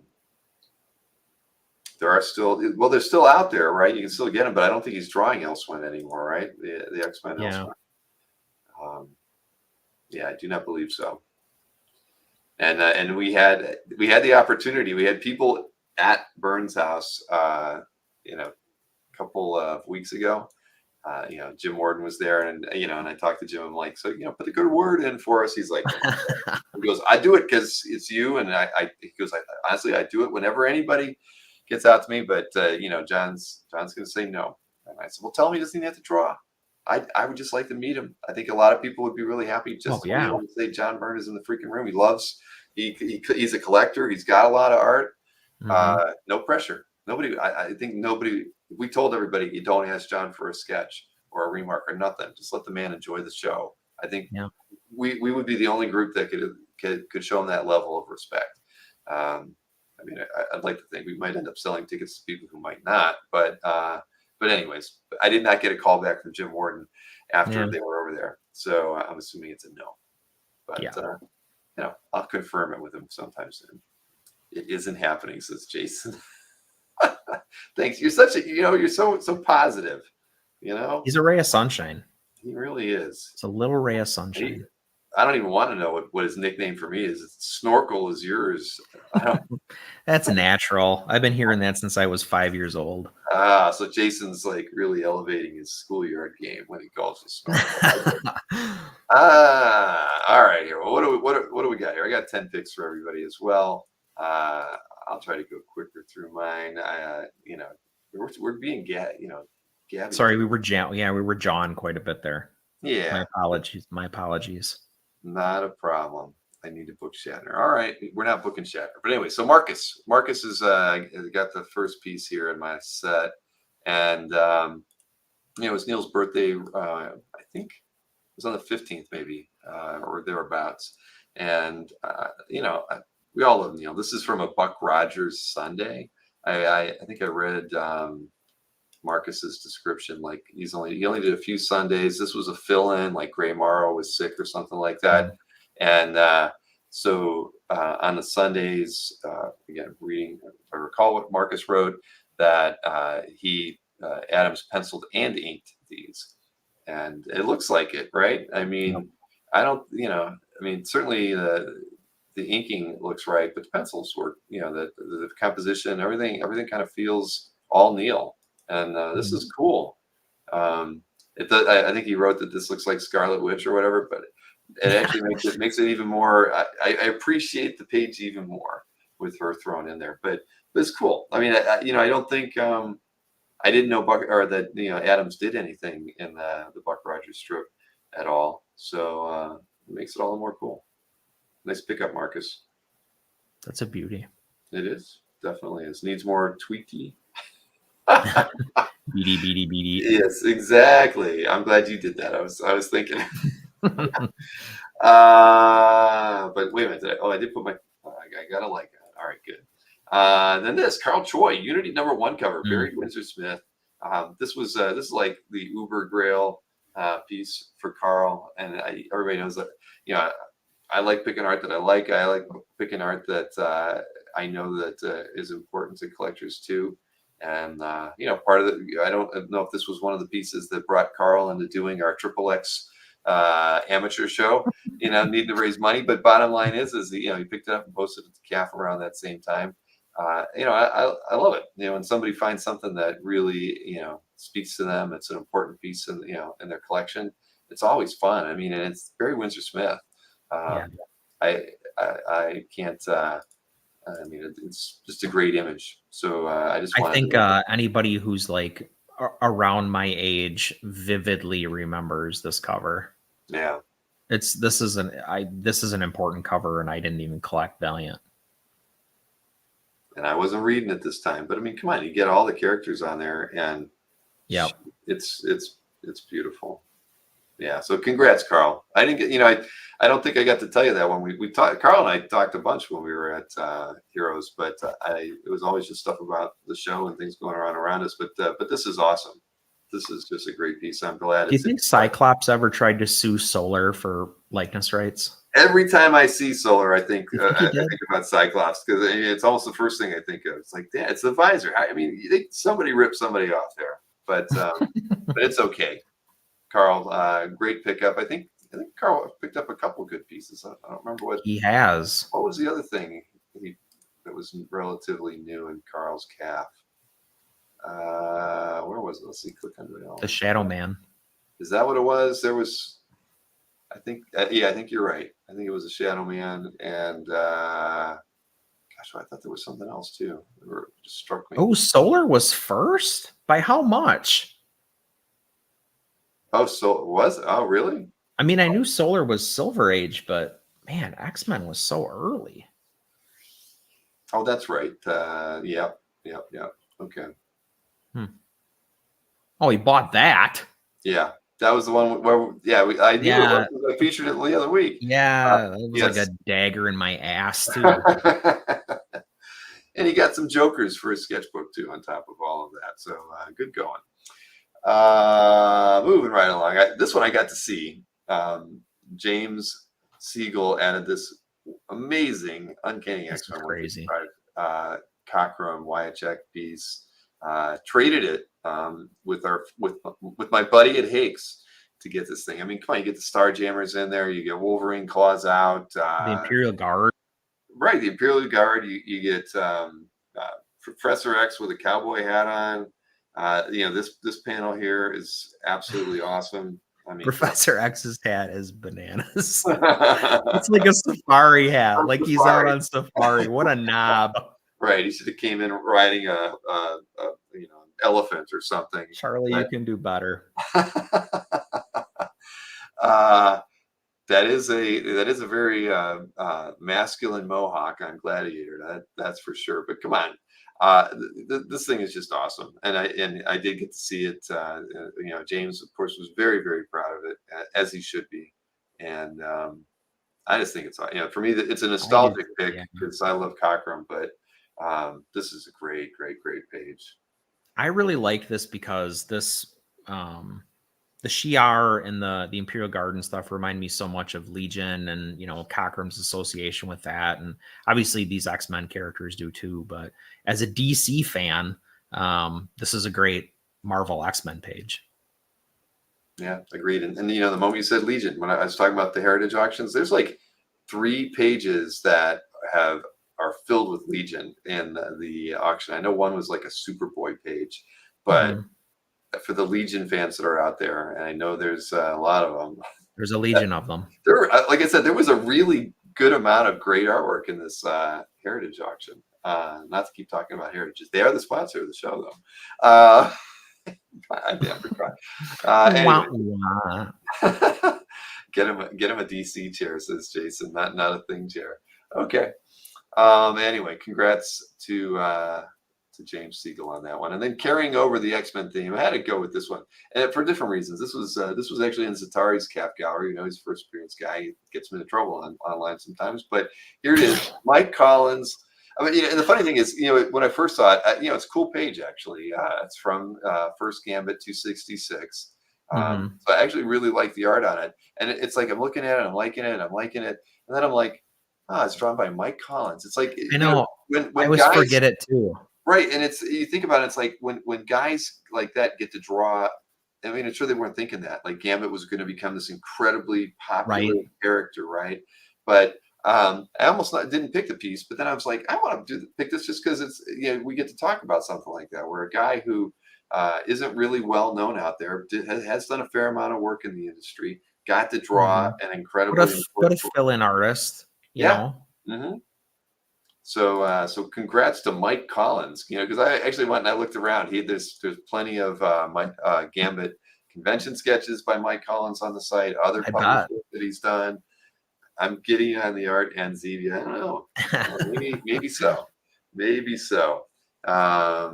But anyways, I thought it was cool. And I kind of like that, like the second panel. I mean, Gambit's kind of a rogue, right? And they really drew him like that here, right from the get-go. Like he's almost like he's a thief. He looks like, he's a little like Wolvie, right? He softens over the years, right? Vacillates a little bit. Like, oh, he's a real good guy. Oh, he's kind of a scoundrel. He's not anymore. Like whatever. But initially he was a bit of a badass. Exactly. So yeah, congrats to Zatari on this one, and it's cool, and it's good to have it on CAF. Because I didn't look around to see how many other pages from 266 were on CAF. I doubt that there's many on our site, and probably not many that are this good. No, this is really well done. Next up, that was the Doctor Strange. I got to see this at Rob's house. Alex Ross, he picked this one up from Matt DiTullio during the Triple X episode? It might have been. So many good things came out of that episode, but this is to see it in person. It's so vibrant, and Rob had it on an easel, so it was like well presented nice. in Yeah. that gallery space that he has at his house. It just looked fantastic, amongst, 'cause he has a lot of black and white in the art in the room, and then you get to see this thing. It just like popped. It really stood out. So yeah, I liked it even more. And again, it was these days on any show we do, you don't expect to see high ticket items sell, right? And so it was really refreshing to have a piece go for, I think it was 9 or whatever it was, whatever, it doesn't matter anymore. Point is an Alex Ross sold on the show to an amateur dueling dealer, and a good friend of the channel and a good friend of all of ours, Rob, got the piece. So I love it. I love the lighting. I do too, and I think it's like the thing I think that I like the most about it is how creepy it is. Like, Alex Ross is like, there's so much light, there's so much energy in his pieces, and like to have this like really, the black eye, and he's like cracking and like leaking this black ooze. I mean, it's a very creepy image. And especially the way you did the show graphic, like you closed in on the face more, and it really highlights that. But like when you add in all these like, beautiful, bright primary colors, it really, in a weird way, like highlights how eerie this image is. Agreed. Yeah, no, it's great. And yes, Carl says triple X power buy. I agree. At any rate, great image, great collection. Congrats, Rob. And Rob will be we're going to interview Rob about 2 weeks from now. I've got to shoot Rob an email so I can get a mugshot of him. I should have taken one when I was at his place. I could have gotten in the picture. That would have been fun. Yep. Darn it. All right. What do I got next here? A couple more. Silver Surfer. Man, Mickey added like a ton of Silver Surfer stuff. I didn't know which one to pick. I kept flipping around. I'm like, oh, I think, they're all Ron. It is Ron Lim, right? Yeah, Ron Lim and Tom Christopher Inks.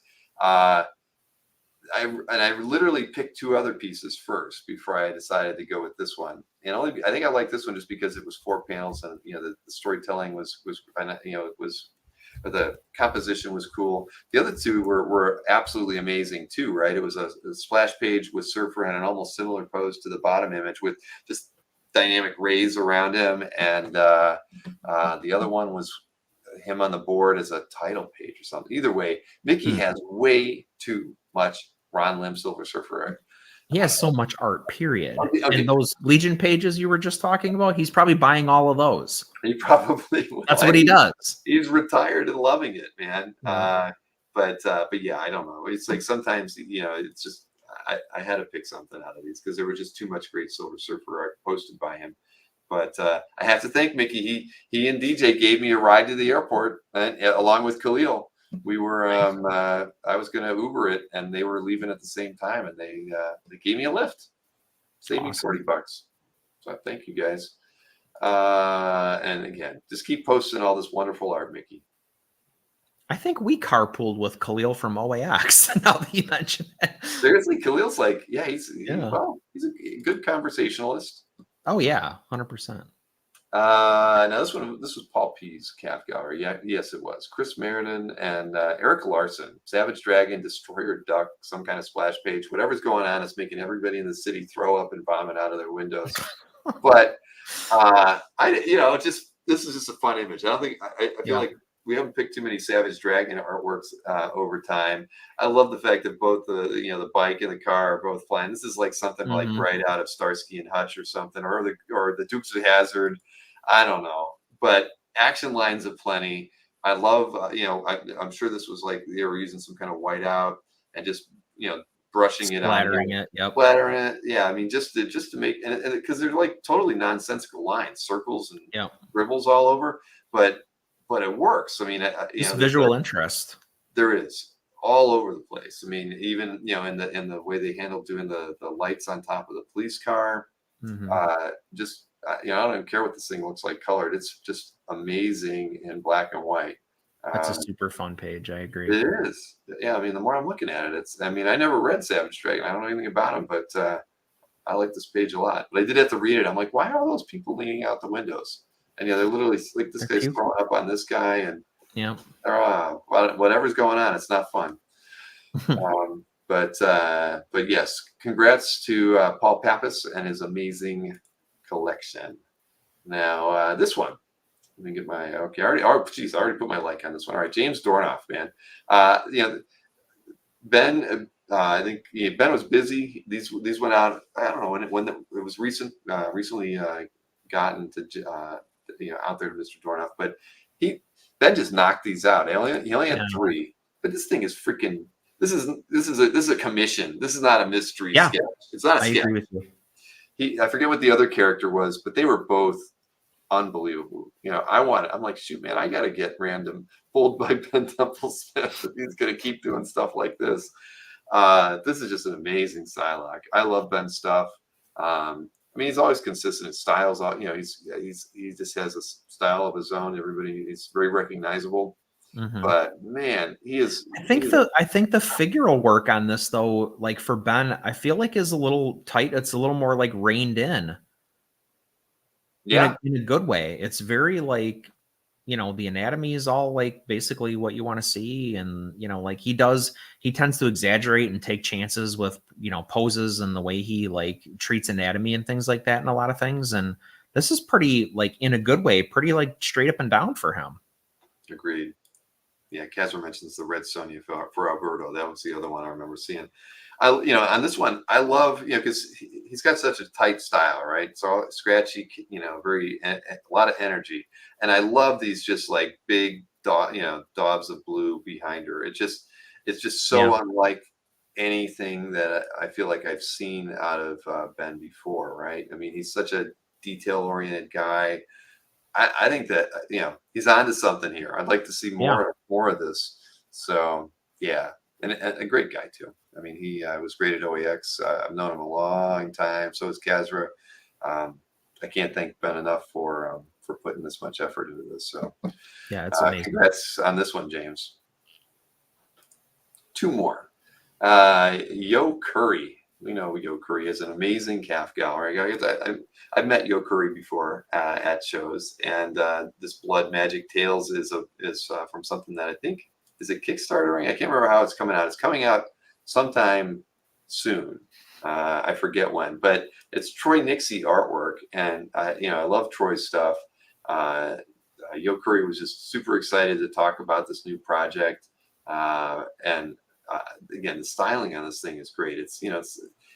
I've always loved Troy's line work, and it just harkens back to like a different era, of Easty-ish illustration, right? Not quite.